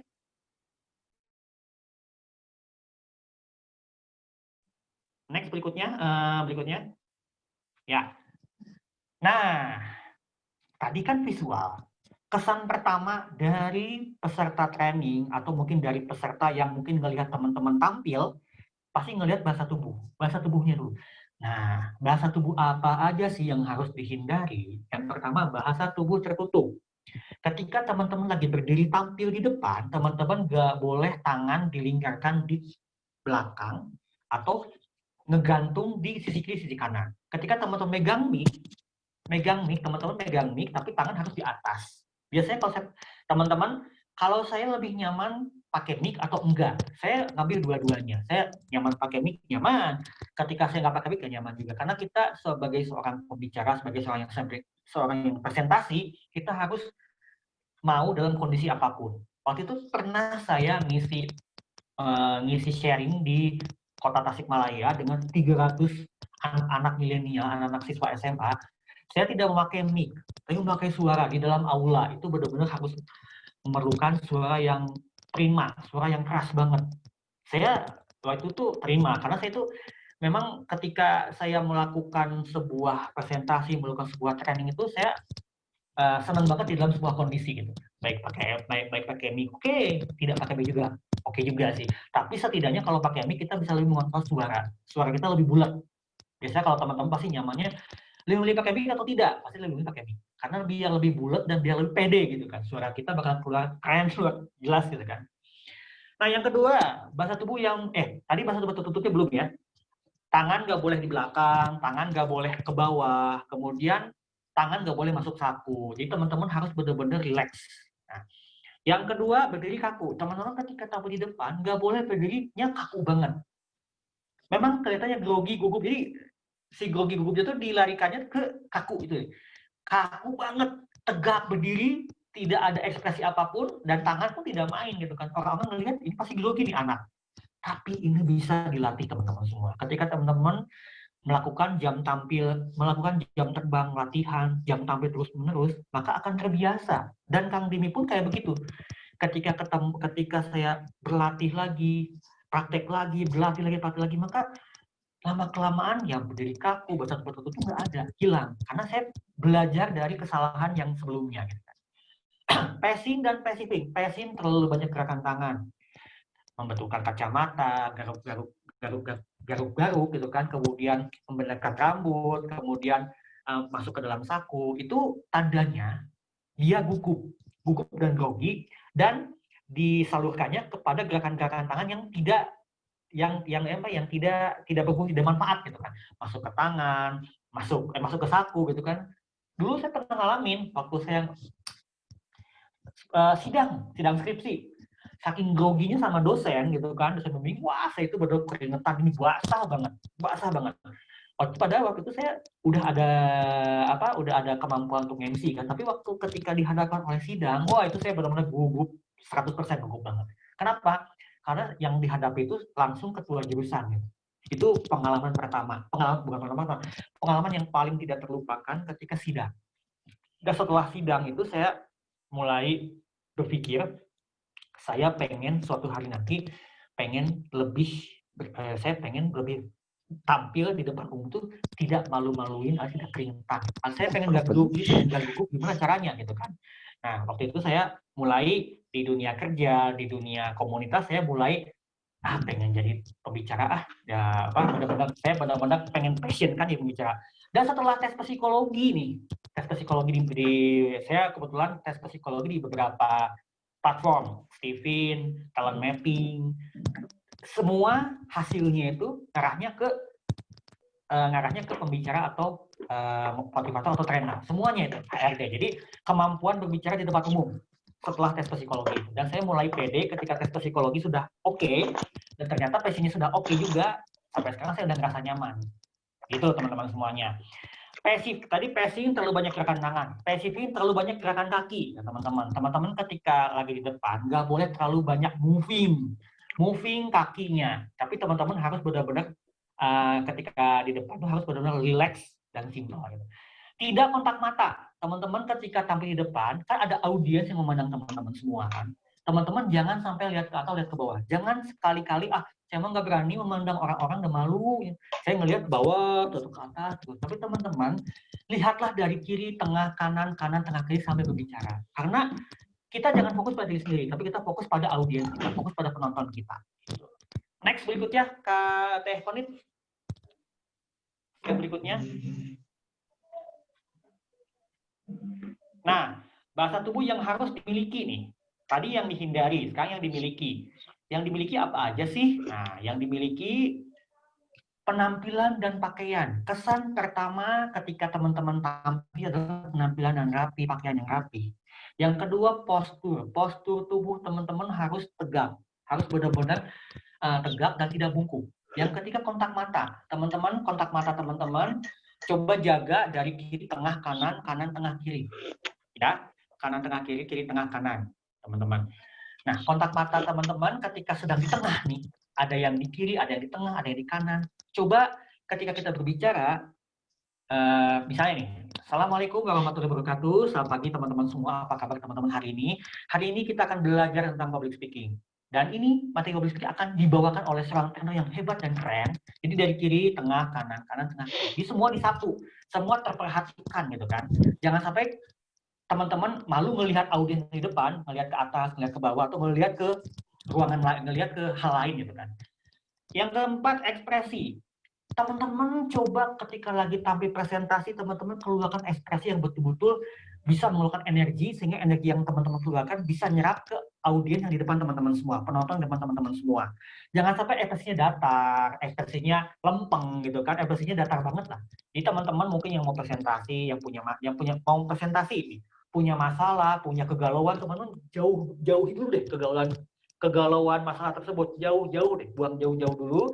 Teman-teman harus profesional ketika lagi tampil, keluarkan ekspresi teman-teman semua, karena ekspresi itu nyawanya gitu kan. Ketika kita lagi ngomong, ketika kita lagi bicara, ekspresi keluar, ekspresi gembira, itu benar-benar ngerasa si audiens merasa semangatnya dapat gitu kan, ngerasa energinya dapat ke audiensnya atau ke penontonnya. Gestur adalah gerakan tangan. Dari tadi mungkin teman-teman, sahabat-sahabat semua banyak lihat saya tangannya gerak-gerak terus kayak unyil. Ini merupakan penguat apa yang kita ucapkan, penguat apa yang kita akan berikan, sehingga si audiens, si penonton bakalan ngerti atau paham apa yang kita maksud. Memang kelihatannya kaku, nggak terbiasa, tapi kalau dilakukan terus-menerus, jam terbang, jam tampilnya banyak, ini bakalan terbiasa, bakalan luwes lah, bakalan enak, bakalan nyaman gitu. Berikutnya, Teh Konit. Nah, setelah bahasa tubuh yang harus dimiliki teman-teman semua, ada juga intonasi teman-teman. Intonasi itu, jadi tadi kan ada tiga elemen atau tiga pilar public speaking. Ada verbal, ada vokal, ada visual. Yang visual itu bahasa tubuh udah kan, gestur, gerakan tangan, ekspresi. Sekarang yang vokal. Vokal itu apa aja sih? Nah, vokal itu ada intonasi teman-teman semua. Intonasi coba teman-teman. Nah, di intonasi ini teman-teman ada namanya optimalisasi suara. Jadi teman-teman volume suaranya harus volume suara nada suara, kemudian tempo berbicara, artikulasi kata, intonasi suara. Ketika teman-teman presentasi nih, Assalamualaikum warahmatullahi wabarakatuh. Apa kabar teman-teman, sahabat-sahabatku semua hari ini? Hari ini kita akan belajar public speaking dari sahabat kita, sahabat keren kita. Dia adalah seorang trainer, seorang motivator, seorang penulis buku. Jadi ketika kita mengucapkan kata-kata itu jangan sampai monoton. Misalnya, Assalamualaikum warahmatullahi wabarakatuh. Apa kabar teman-teman semua hari ini? Lempeng kayak jalan tol, saya jalan tol. Tapi harus ada nada ayunan suaranya teman-teman semua. Jadi jangan sampai monoton, tapi harus ada optimalisasi suara. Jadi ada volumenya suaranya, nada suaranya, tempo berbicaranya, artikulasi katanya, dan intonasi suaranya. Nah, berikutnya next, Teh Konit. Nah, teman-teman, jadi tadi sudah tidak monoton. Nah, teman-teman jangan sampai kita ngomong terlalu monoton. Kalau terlalu monoton bisa bikin ngantuk audiens, bisa bikin ngantuk penonton, bisa bikin ngantuk yang nyimak. Tapi harus ada nada suara, ayunan suara, kemudian antusiasan berbicara teman-teman, temponya, artikulasi katanya gitu kan. Nah, volume teman-teman harus sesuai, tidak boleh terlalu tinggi, tidak boleh terlalu rendah, tapi disesuaikan dengan ruangan yang ada. Kemudian antusias berbicara, teman-teman. Ketika teman lagi presentasi, lagi tampil, lagi MC, teman-teman jangan sampai lemes banget, kayak nggak makan, kayak nggak minum, tapi teman harus antusias, harus semangat. Biar si audiens, biar penonton, biar yang nyimak teman-teman bisa dapat rasa energinya gitu, antusias teman-teman. Pasti teman-teman ngelihat seneng deh kalau misalnya lihat trainer, lihat pembicara, atau lihat siapapun yang lagi di depan, antusias banget ngomongnya deh, berbinar-binar banget, ceria banget. Jadi itu bikin teman-teman nggak ngantuk, jadi lebih fokus lagi gitu kan. Untuk pertanyaan nanti ya, di sesi pertanyaan saya jawab ya, nanti akan dipandu sama Kak Dini ya teman-teman. Nah, juga teman-teman harus memperhatikan tempo berbicara. Jangan terlalu lambat, jangan terlalu cepat. Memang saya itu jujur ya, tipe saya itu terlalu cepat ngomongnya. Memang tipenya cepat, tapi ketika kita tersadar sudah cepat ngomongnya, nanti di berikutnya, di kata berikutnya kita lambatkan kata-katanya. Misalnya kayak begini ya. Assalamualaikum warahmatullahi wabarakatuh, sahabat-sahabatku semua. Apa kabar akan nanti hari ini? Hari ini kita akan belajar tentang public speaking. Sebenarnya public speaking itu apa sih? Public speaking adalah proses komunikasi antara satu orang dan dua orang atau lebih. Nah, dan manfaat juga banyak. Jadi kalau ada cepatnya, ada lambatnya. Ada cepatnya, ada lambatnya. Kalau misalnya kita terlalu cepat, nanti kita harus stop, jadi kelambat lagi. Jadi benar-benar ada variasi dan ada suara. Artikulasi kata teman-teman itu harus jelas banget, harus benar-benar A, I, U, E, O banget, harus kedengaran banget. Nah ini teman-teman, jadi tidak monoton, kalau suara terus berbicara, kemudian artikulasi kata juga, dan suaranya, tempo berbicara juga teman-teman ya. Next berikutnya ada satu lagi. Teman-teman pasti ketika lagi tampil, lagi presentasi, pasti selalu banyak kata atau Pasti ada, selalu ada. Saya pun pasti ada, tapi nggak terlalu banyak untuk saat ini. Ketika pertama kali saya memberikan sharing materi di beberapa perusahaan, saya beberapa kali ada nya, ada blank-nya. Kenapa? Waktu itu saya dihadapkan ketika audiens yang di depan saya itu ada beberapa manajer melihat saya itu kan. Nah itu waktu itu memang 2017-2016 ketika saya mengisi di sebuah corporate atau perusahaan, saya itu ada 2 manajer di depan saya itu mungkin mau menguji atau tidak ya, ngelihat dengan tatapan dari mata atas ke bawah. Dari sana saya mulai banjir blank dan nya. Kenapa?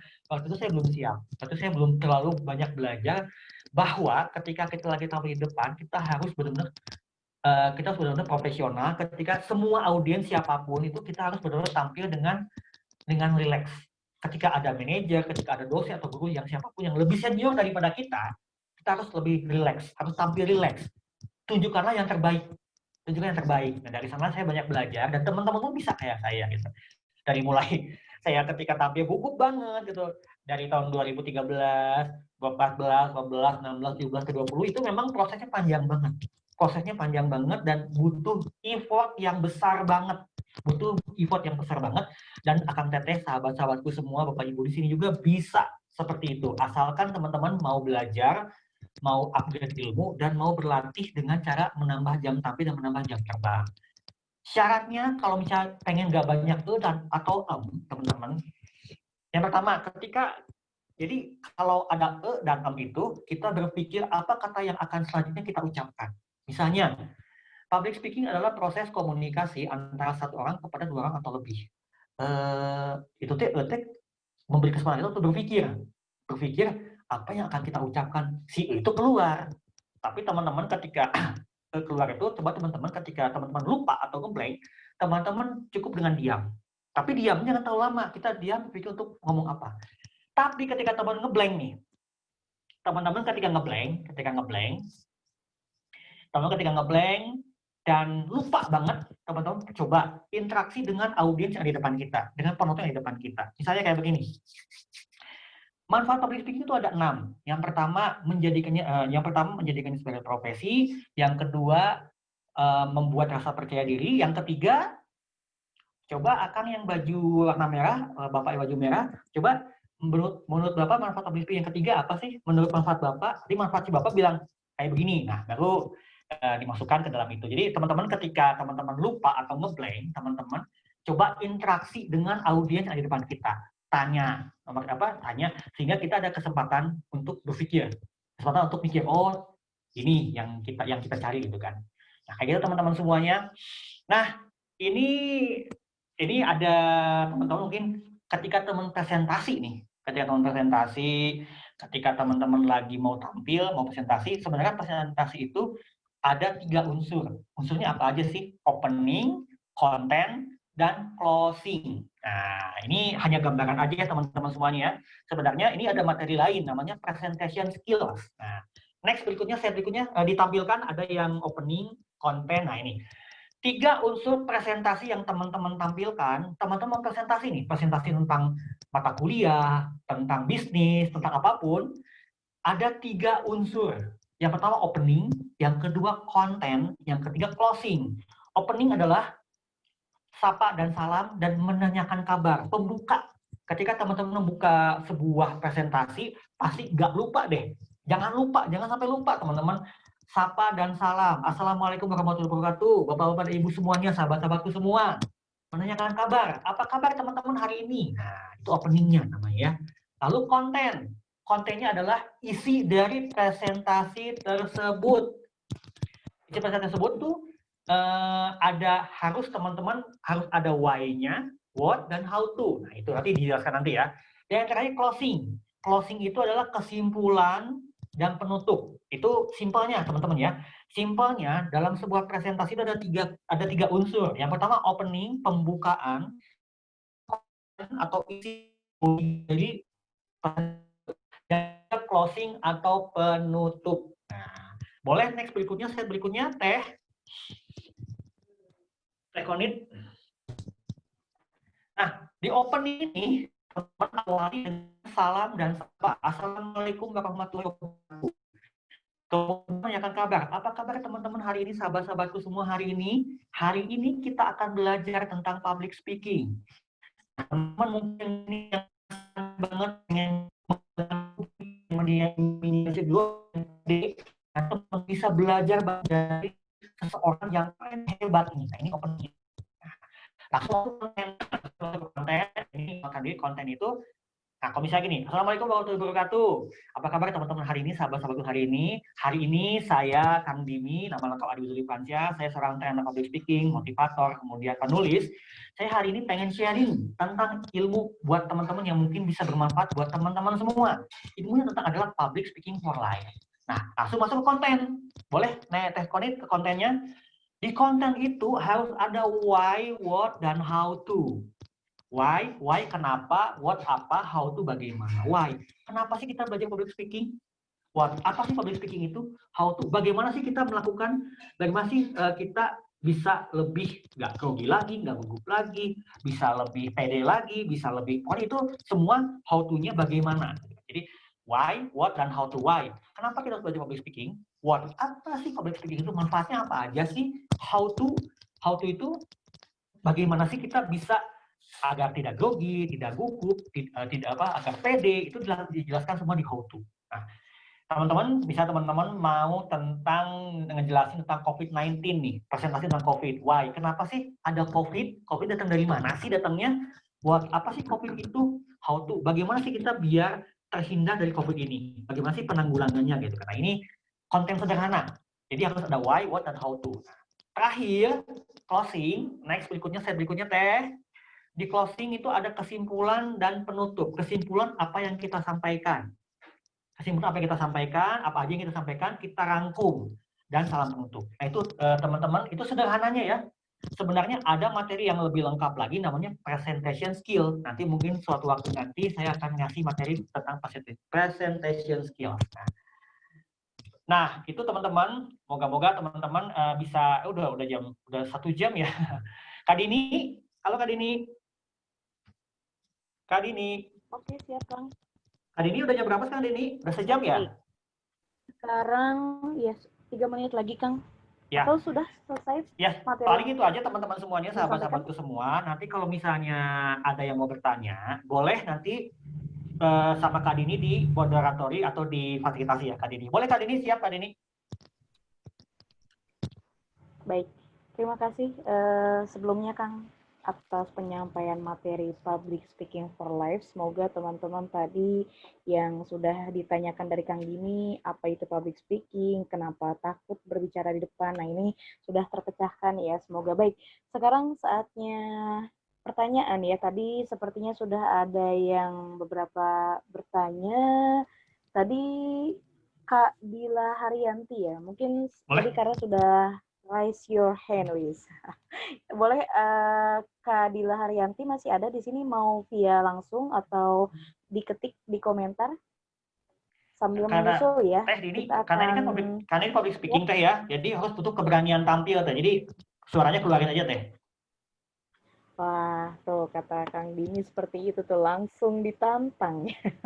Boleh deh, saya lihat dulu ya sebentar di kolom komentar, karena tadi, oke, berarti kalau misalkan Kak Dila belum ada tadi yang sudah mengangkat tangan, kalau saya tidak salah lihat itu Kak Dila. Cuma kita lewat dulu ya, yang lain di sini yang nggak sudah apa-apa Teh, Kak Dila aja dulu Teh. Komentar pertama, mana nih Kak Dila ada? Kak Dila aja Bapak, Kak Dila aja nggak apa-apa.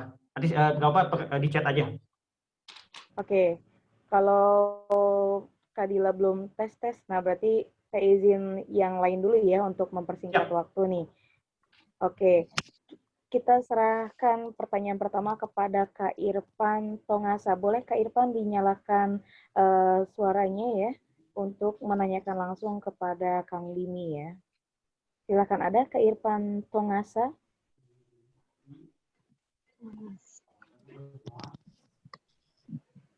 Baik, Kak Irfan, silakan untuk menanyakan langsung kepada Kang Dini katanya untuk melatih public speaking nih, karena di sini kita temanya public speaking for life.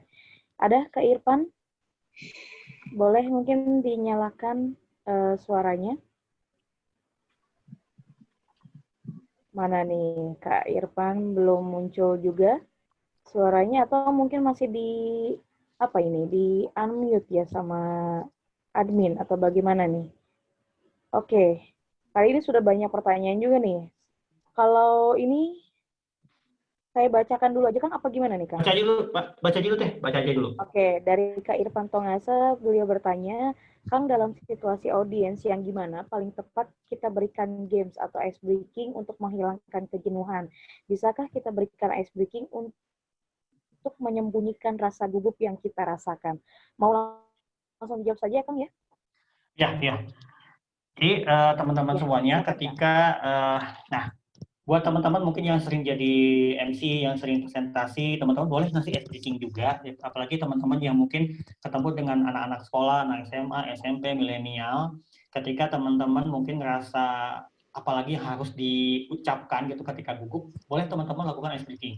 Ice breaking itu gampang, bisa dengan tepuk-tepuk tangan, saling mijit-mijit badan gitu kan. Itu bisa jadi audiens itu bisa lebih fokus lagi sama kita. Tapi teman-teman jangan sampai ya ketika teman-teman lagi gugup atau grogi nih, kali-kali ke speaking, jangan terlalu sering teman-teman. Jadi teman-teman ketika sedang gugup atau grogi, hadapi aja teman-teman.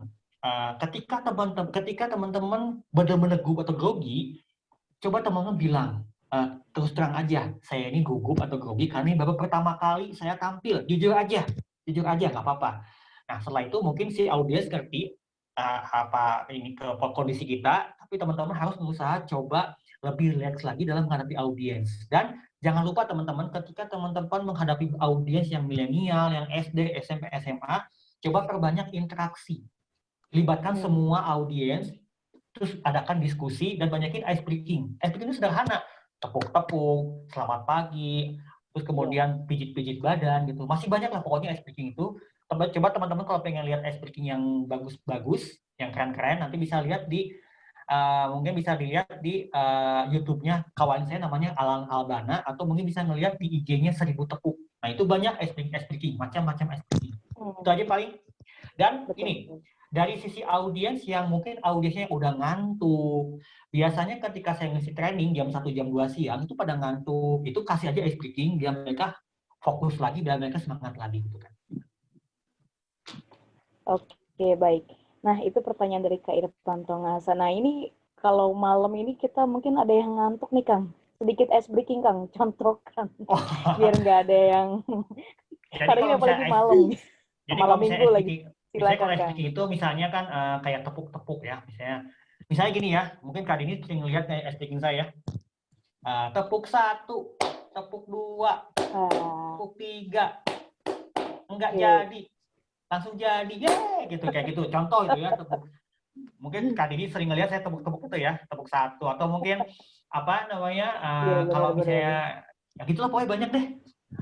Biasanya kalau saya ice breaking itu banyak ngelakuin hal-hal yang bersifat fisik sih namanya. Jadi gerak-gerak, senam-senam. Biasanya kalau saya kan ngasih senam pinguin udah basi ya. Senam itu banyak banget, ada senam A, senam B, senam C, senam otak, kemudian senam masih banyak lagi. Oke, baik. Terima kasih nih, Kang. Biar ada contohnya juga nih, biar nggak penasaran, teman-teman. Oke, selanjutnya nih, tadi dari Kadila ya. Ini Kang mau nanya, kalau misalnya kita diminta jadi pemateri dadakan, nah materi yang akan dibawakan itu kita belum memahami lebih dalam. Jadi gimana nih, Kang, katanya? Ya, kalau misalnya dikasih materi yang dadakan itu materi yang mungkin dadakan sehari sebelumnya atau materi yang dadakan banget gitu ya. Nah, kalau misalnya materi yang dadakan kita tidak paham, setidaknya kita memberikan materi itu apa adanya yang kita tahu aja gitu kan. Jangan sampai kita jadi so tahu gitu. Jangan sampai kita benar-benar apa adanya, apa yang kita tahu itu kita sampaikan aja. Kalau misalnya dadakan, kalau misalnya dadakannya hanya semalam sebelumnya, misalnya semalam sebelumnya ya, semalam itu kita persiapkan baca materinya, coba baca materinya, kemudian kalau ada waktu mungkin dilihat dulu, nanti praktek. Nah, kalau prakteknya itu teman-teman jangan sekali-kali praktek teman-teman di depan cermin atau kaca. Ketika teman-teman presentasi besok, ngomong di kaca sendiri di depan cermin, tapi teman-teman jangan sampai di depan kaca karena cermin atau kaca tidak bisa mengkoreksi. Tapi teman-teman coba latihan mungkin dengan teman, dengan adik, dengan kakak, dengan suami, dengan istri. Jadi itu merupakan jadi ajang latihan, gitu kan. Latihan aja sama berpasang-pasangan gitu. Anggap si orang yang pasangan ini jadi audiensnya gitu kan. Jadi kita bisa lebih lancar. Itu kalau dadakannya hanya semalam ya. Kalau malam sebelumnya. Kalau misalnya dadakan banget pagi-paginya, coba teman-teman baca sedikit, kemudian cari poinnya, kemudian tampilkan apa adanya yang kita bisa. Itu aja sih. Kali ini pernah soalnya Teh Dini dadakan materi tentang leadership. Waktu hari 2018. Jadi materi itu saya baca dulu sebentar. Waktu saya jam 6 dapat materi itu. Sedangkan saya ngasih materi jam 8. Jadi saya baru dibaca sekilas, kemudian langsung ambil poin-poinnya, saya sampaikan apa adanya. Saya sampaikan benar-benar yang saya tahu aja gitu. Jadi hanya 2 jam ya, Kang, persiapannya? Iya, itu 2 jam. Syukur-syukur kalau misalnya si dadakan itu semalam sebelumnya. Itu bisa dipelajari semalam itu gitu kan. Jadi ada bisa latihan prakteknya gitu kan. Dengan saya bilang tadi berpasangan kan. Tapi kalau misalnya di jam 6-nya gitu kita melakukan hal yang coba baca sedikit, kemudian ambil poin-poin pentingnya, lihat slide-nya, udah tampilkan apa adanya kita aja gitu kan. Oke, baik. Nah, ini pertanyaan selanjutnya nih, Kang. Dari Kak Wita Octavia. Saya dari dulu pengen banget nyoba jadi MC, tapi suara saya cempreng. Setiap ingin mencoba, saya selalu terganggu dengan pemikiran saya sendiri yang menganggap bahwa takutnya nanti malah membuat orang merasa terganggu. Saya harus gimana, Kang? Ya, jadi gini. Ada beberapa teman saya yang suaranya nyempreng, ada suaranya yang mungkin cadel. Saya kan cadel suaranya, tapi ini jangan sampai Betul. menjadikan kita terhambat. Coba dengan Betul. apa adanya kita coba dengan apa adanya kita tampilkan apa adanya kita gitu kan. Walaupun saya cadel, walaupun saya suara nyempreng, ada beberapa teman saya namanya Kang Asep Titit Karana itu suaranya cempreng banget. Tapi dia laris loh, laris ngisi di sini, di A, di tempat A, tempat B, tempat. Karena dia nyemprengnya itu punya ciri khas. Jadi, tapi teman-teman jadi mungkin Tewita yang punya ciri khas nyempreng itu coba pertahankan, cuman mungkin agak dibulatin suaranya, agak banyak latihan. Cobalah dengan apa adanya teman-teman, apa adanya Tewita aja gitu kan. Banyak beberapa teman saya yang cadel, yang nyempreng, tapi dia laris, dia banyak tampil MC di A, di acara A, acara B. Padahal suara dia nyempreng, tapi suara nyempreng itu menjadi ciri khas dan tetapi suara nyemprengnya kan tahu nyempreng, tapi dilatih lagi, jadi lebih bulat lagi. Tapi suara nyemprengnya jangan sampai hilang gitu. Karena itu memang sudah ciri khas dari Tewita gitu kan. Ini kalami sama teman saya yang nyempreng suaranya, tapi dia laris ngisi di tempat A, tempat B gitu kan, tempat C, padahal suara nyempreng. Tapi dengan suara nyemprengnya dia punya kemampuan skill public speaking yang keren banget. Oke, baik. Ya. Pertanyaan selanjutnya, baik. Sebentar, Kang. Tadi dari Kak Nida Amalia. Ya. Apakah menyelipkan kertas kecil yang berisi poin penting akan mengganggu performa kita? Nah, jadi gini, saya jawab langsung ya. Kalau misalnya teman-teman mungkin lupa dengan poin-poin, coba teman-teman di kertas kayak namanya kayak apa ya? Namanya kayak cue card atau cue card kan? Kali ini cue card gitu. Oh, iya. Cue card kayak gitu. Nanti di cue card itu kecil ada. Ya, itu siapa? Suara siapa? Oke, mohon maaf yang itu Kak Val boleh di unmute terlebih dahulu. Boleh di unmute suaranya. Halo. Boleh suara di unmute ya. Sebentar aja ya. Oke. Jadi teman-teman siapkan cue card. Kalau misalnya di wedding, teman-teman suka ngeliat MC wedding bikin cue card kan? Iya. Nah, kalau teman-teman jadi MC, boleh ada cue card. Nanti di cue card ditempelkan poin-poin yang akan kita sampaikan. Tapi jangan terlalu panjang, cukup poin-poinnya aja. Poin misalnya poin A, poin B, poin C. Nanti itu bisa dipegang sama teman-teman. Mic-nya dipegang tangan kanan, dipegang tangan kiri. Itu bisa nggak terganggu. Selama itu teman-teman jadi MC.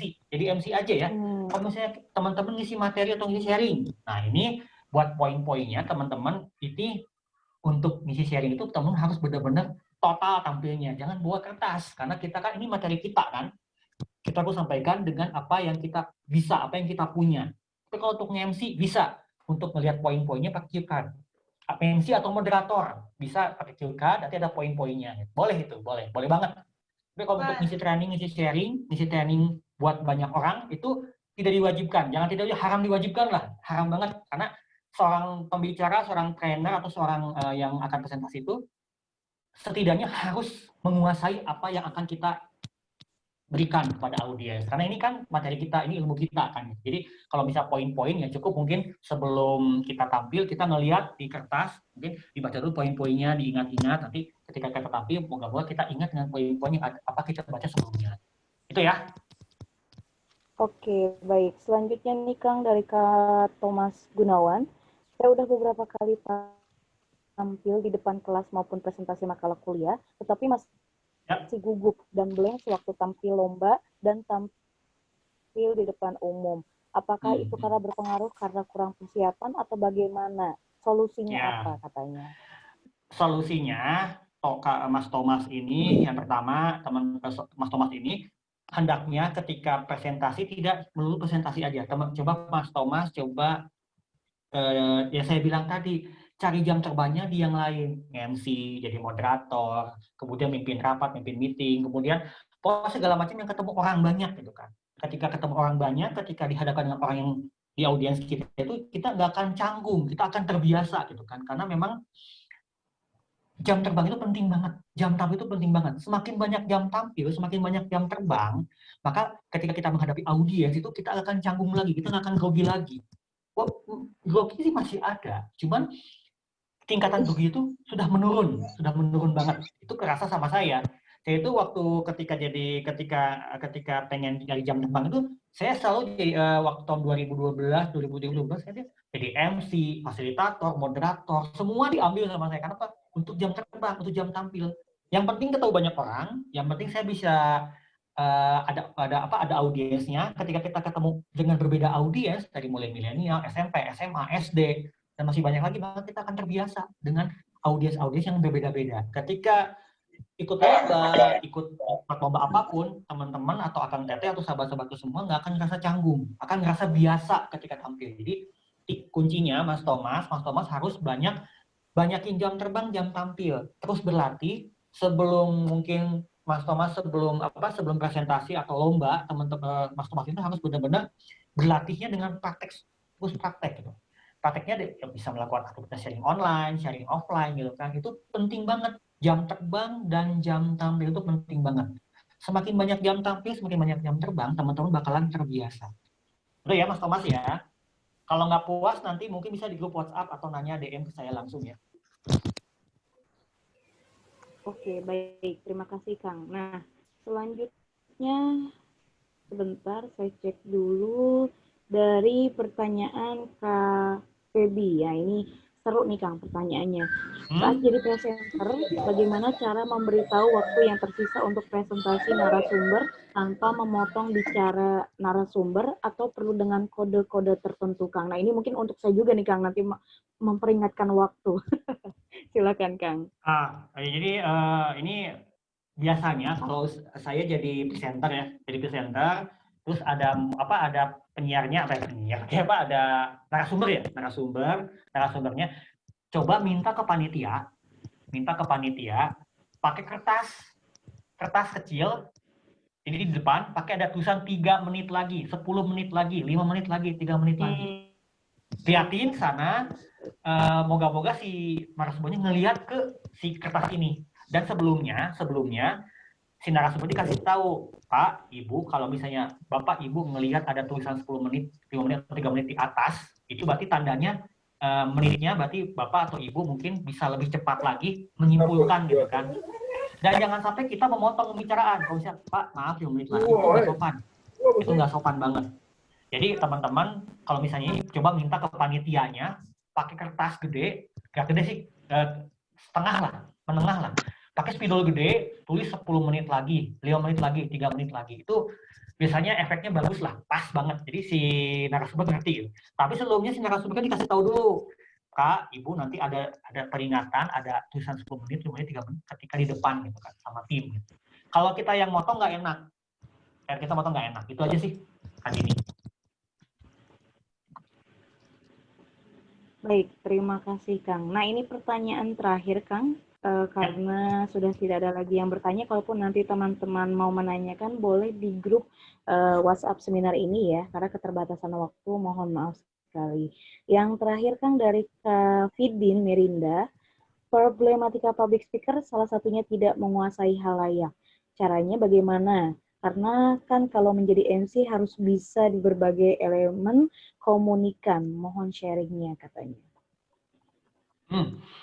Jadi sebagai seorang MC, sebagai seorang pembicara, sebagai seorang kita yang sering tampil, saya pernah bilang tadi, jangan fokus pada diri sendiri, tapi fokusnya pada audiens di depan kita. Audiens itu dianggap seperti sahabat kita.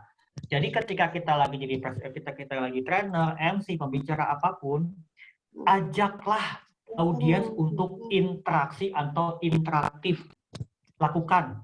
Terus lakukan diskusi-diskusi kecil. Kalau misalnya ngisi sharing atau ngisi training ya, lakukan diskusi-diskusi kecil, kemudian jangan lupa libatkan mereka pada sebuah aktivitas. Jadi jangan sampai kita terusan nyerocos kasih teori gitu kan, tapi si audiensnya itu tidak diberi kesempatan untuk interaktif kepada kita, kepada pembicaranya gitu kan. Jadi untuk MC mungkin untuk MC itu memang saya pernah sebelum jadi trainer saya jadi MC juga. MC di semua kegiatan, baik MC wedding, MC kegiatan kampus, kegiatan kantor, MC acara apapun, gathering segala macam itu saya pernah ngerasain dari berbagai elemen. Dari mulai saya pernah jadi di pensiunan, anak SD, SMP, SMA, kampus, itu semua saya pernah coba, cuman feel-nya beda dan kita benar-benar harus bisa harus bisa menyesuaikan diri dengan audiens kita, dengan anak SD, SMP, SMA, milenial, pensiunan, karyawan, staff, segala macam lah pokoknya. Dan itu memang butuh effort, butuh jam terbang, butuh betul-betul pelatihan dengan cara. Nah, contohnya saya pernah nge-MC acara gathering tapi si peserta gatheringnya para pensiunan usia 50 tahun ke atas. Nah, kalau di sana kita bisa menyesuaikan karena di sana usianya sudah senior, kita lebih hormat sama bapak ibu, nyebutnya bapak ibu, kita lebih sopan, lebih simpel, lebih sopan banget sama bapak ibu karena itu pensiunan dan kita harus benar-benar mengulang beberapa kali mungkin share beberapa kali pengumuman atau sharing atau apapun karena itu butuh effort karena mereka itu udah pensiunan jadi mereka itu benar harus dibimbing harus temenin anggap kita sebagai anaknya lah gitu kan. Nah sebaiknya dengan SD nih saya kan sama Kak Dini mungkin sering turun di kelas inspirasi ya Kak Dini ya. Kalau mana SD kita mungkin lebih pendekatan dengan ngajak anak-anak main, anak-anak ice breaking, anak-anak mungkin diajak ngobrol, sharing cerita-cerita mungkin cerita-cerita yang menyesuaikan dengan karakter anak-anak gitu. Jadi betul-betul kita sebagai seorang MC, seorang trainer, pembicara atau seorang itu harus benar-benar bisa menyesuaikan diri dengan keadaan audiensnya. Gitu. Semakin sering kita ketemu dengan orang yang berbeda-beda, semakin banyak kita bisa menyesuaikan diri dengan cepat. Adaptasinya cepat gitu. Jadi itu paling jawabannya. Kalau nggak puas nanti bisa di grup atau bisa WA japri ke saya atau bisa di DM. Okay. Baik, terima kasih kepada Kang Dini dan teman-teman. Mohon maaf karena keterbatasan waktu. Nanti teman-teman boleh tanyakan ke Instagramnya Kang Dini atau via WhatsApp ya kalau ada nomornya. Tapi mungkin ke Instagram boleh ya tadi Kang Dini. Dan teman-teman saya ingatkan kembali silakan boleh mengisi absensi di kolom komentar ya yang sudah diberikan oleh admin FIM. Teman-teman silakan isi dan untuk seminar ini boleh juga teman-teman screenshot lalu tag Instagram di story teman-teman FIM Cirebon dan Kang Dini ya untuk selanjutnya biar teman-teman yang lain kalaupun tidak bisa mengikuti sesi pertama ini dari Cika Talk Series ini di mengenal soft skill di era pandemi di Public Speaking for Life nanti akan ada program selanjutnya. Sekarang kepada admin FIM Cirebon sudah siap untuk memberikan informasi selanjutnya. Silahkan. Silakan kepada admin FIM Cirebon untuk memberikan informasi program berikutnya. Dipersilahkan. Oke, sebentar ya. Suaranya? Kedengeran Kak. Kedengeran Teh. Nah, alhamdulillah terima kasih untuk Kang Dini juga untuk Teh Dini ya untuk sudah mewakili acara perdana kami ini dan terima kasih juga untuk teman-teman yang sudah hadir. Masya Allah antusiasnya kami sangat benar-benar berterima kasih gitu ya dan bersyukur juga teman-teman ternyata benar-benar membutuhkan ilmu tentang public speaking ini ya. Jadi insya Allah juga untuk kedepannya kita akan tetap menjalin silaturahmi karena masih di bulan ini masih ada 3 ya, masih ada 2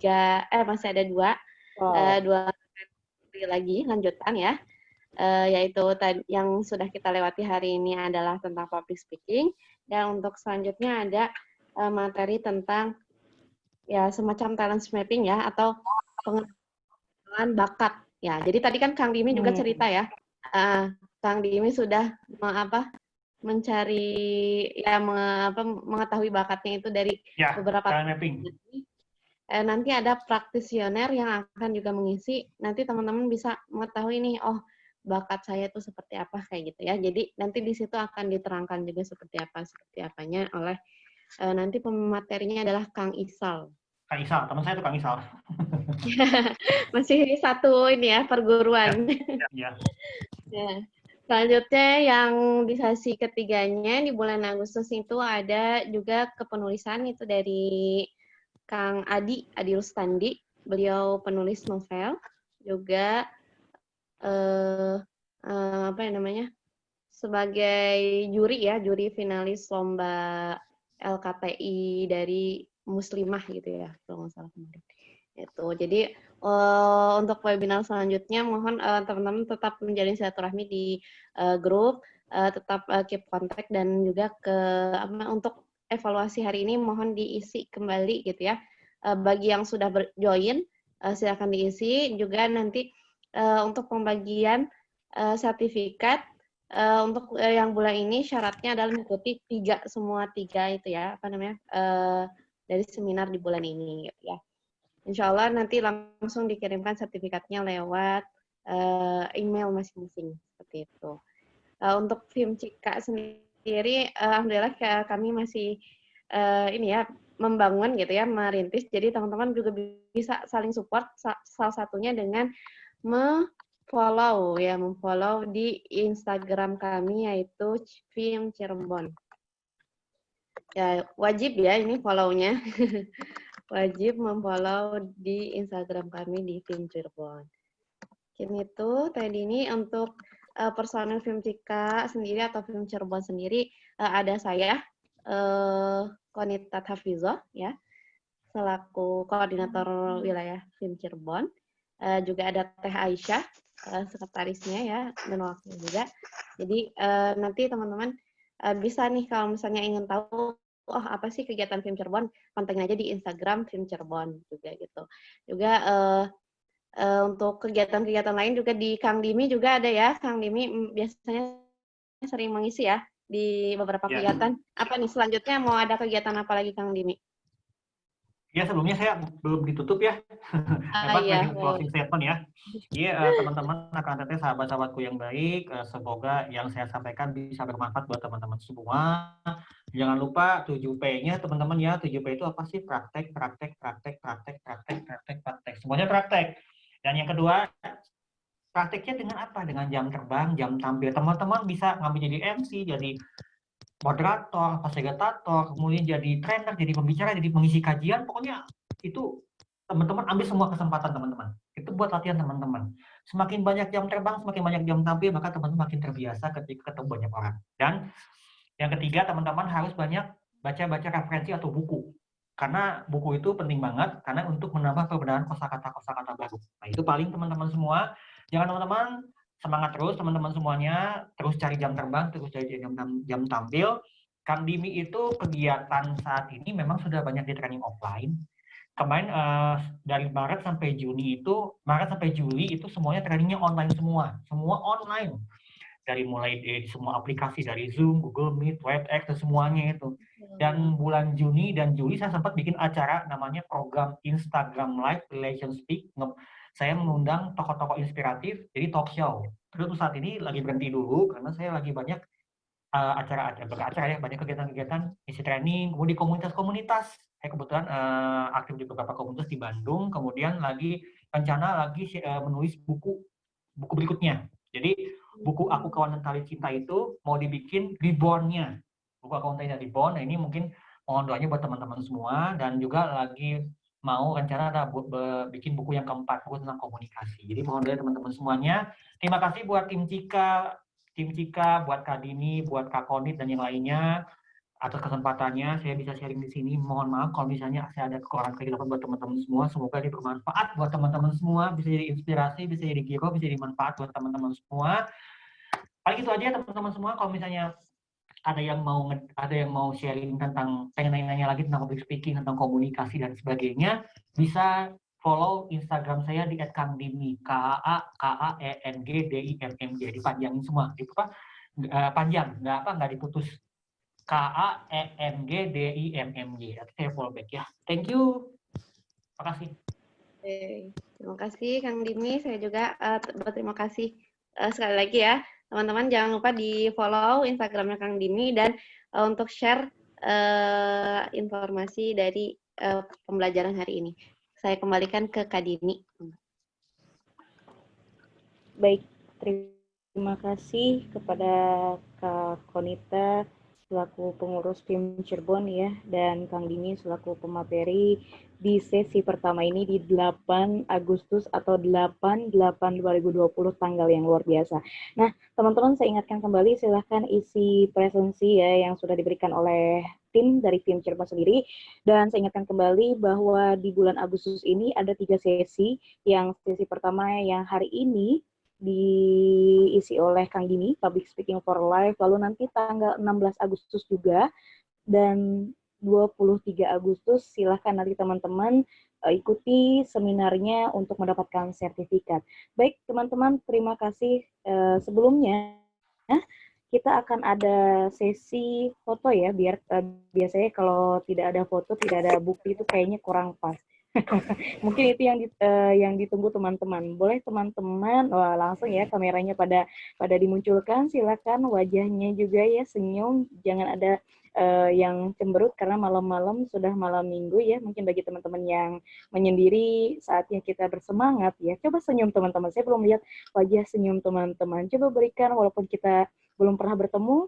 Coba kita berikan senyum yang terbaik ya, biar hari ini adalah bukti tonggak sejarah bahwa semangat pemuda Indonesia untuk terus menimba ilmu, terus mengisi ilmu untuk di masa depan nanti. Dan saya ikut sedikit berbagi informasi ya bagi teman-teman di sini yang mau belajar menjadi pembicara, walaupun teman-teman belum seperti Kang Dini, tapi saya punya wadah di live Instagram saya di @bmaulida94, mungkin tadi sudah ada di kolom komentar ya, bahwa saya punya kegiatan live Instagram bernama Cermat, Cerita Manfaat.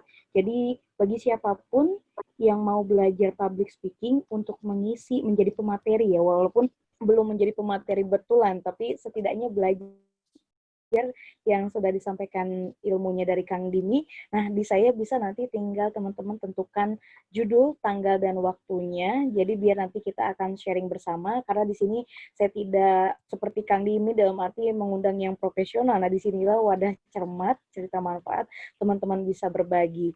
Nah, untuk operator foto sudah siap belum ya? Nanti biar teman-temannya nih udah pada ganteng dan cantik sekali ya. Silakan teman-teman berikan senyuman terbaiknya ya. Jangan ada yang cemberut ya, apalagi meluk bantal guling karena ini masih jam 9:30 ya. Jadi teman-teman harus semangat dulu nih. Kita gelorahkan api pemuda dan senyuman yang semangat, kita akan meraih kemerdekaan dengan walaupun di era pandemi ini ya. Baik, siap? Silahkan dihitung 1, 2, 3, karena kalau tidak dihitung tidak akan senyum-senyum. Kita hitung sate, ya itu kalau sate makanan ya. Ya inilah kalau pendongeng saya bingung ya, jadi jangan ada yang cemberut-cemberut nih. Kalau pendongeng saya juga kangen nih Kang sama panggung anak-anak. Tapi ya inilah ya. Nah ini saya senang nih kalau lihat semangat. Siap ya, kita hitung nih. Kemana operator ya, kita hitung. Silakan yang hitung operator lah. Siap, silakan. Langsung aja sama Kak Dini. Udah sebagian, Oke, langsung Oke, nanti silakan 1, 2, 3. Silakan senyuman terbaiknya, gayanya boleh loncat, hore. Gak mungkin ya, karena ini di online, jadi kita nggak mungkin loncat. Baiklah teman-teman, sudah ya? Silakan boleh screenshot sendiri-sendiri, nanti tag ke story tim Cirebon dan tag Kang Dini. Sekali lagi saya ucapkan terima kasih kepada semua peserta dan Kang Dini terutama yang sudah menyempatkan waktunya. Mohon maaf kepada semua juga, dan terima kasih juga kepada tim Cirebon, Forum Indonesia Muda Cirebon. Semoga teman-teman selalu sehat dan semoga teman-teman bisa mengaplikasikan ilmu yang sudah disampaikan, karena di sini hanya 7P, praktek, praktek, dan praktek. Dan di sini pun saya selalu belajar. Terima kasih. Kita tutup dulu dengan hamdalah. Oh ya, Alhamdulillah. Iya, bentar Kak. Ya, ini tadi ada yang nanya ya terkait yang sudah masuk grup apakah harus daftar lagi. Nah, untuk yang bulan ini tidak usah ya. Jadi yang sudah masuk grup silakan tetap di grup dan nanti akan dikirimkan saja link Zoom-nya seperti itu. Dan juga terima kasih juga kepada Laz Al-Hilal ya sudah teman-teman boleh juga memfollow ya Laz Al-Hilal sudah mengizinkan untuk menggunakan chat grup Zoom di sini ya. Oke, terima kasih Kak.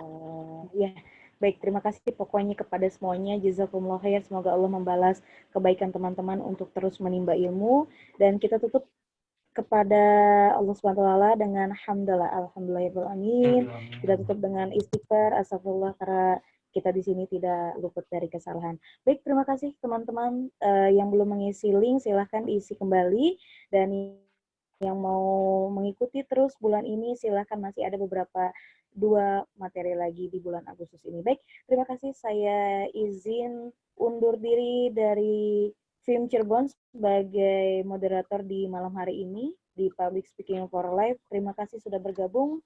Alhamdulillah, billahi taufiq wal hidayah. Wassalamualaikum warahmatullahi wabarakatuh. Terima kasih teman-teman. Waalaikumsalam. Terima kasih Silakan buat boleh teman-teman semua ya. di-unmute untuk mengucapkan terima kasih kepada Kang Terima kasih Dini. buat teman-teman Silakan. semua.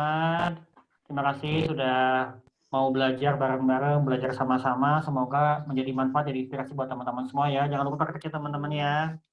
Amin. Terima kasih Kang Dimi, Amin. semua Sama-sama, teman-teman. sama-sama. Makasih buat semuanya ya. Terima kasih, Kak. Sukses. Amin, amin, amin ya rabbal alamin.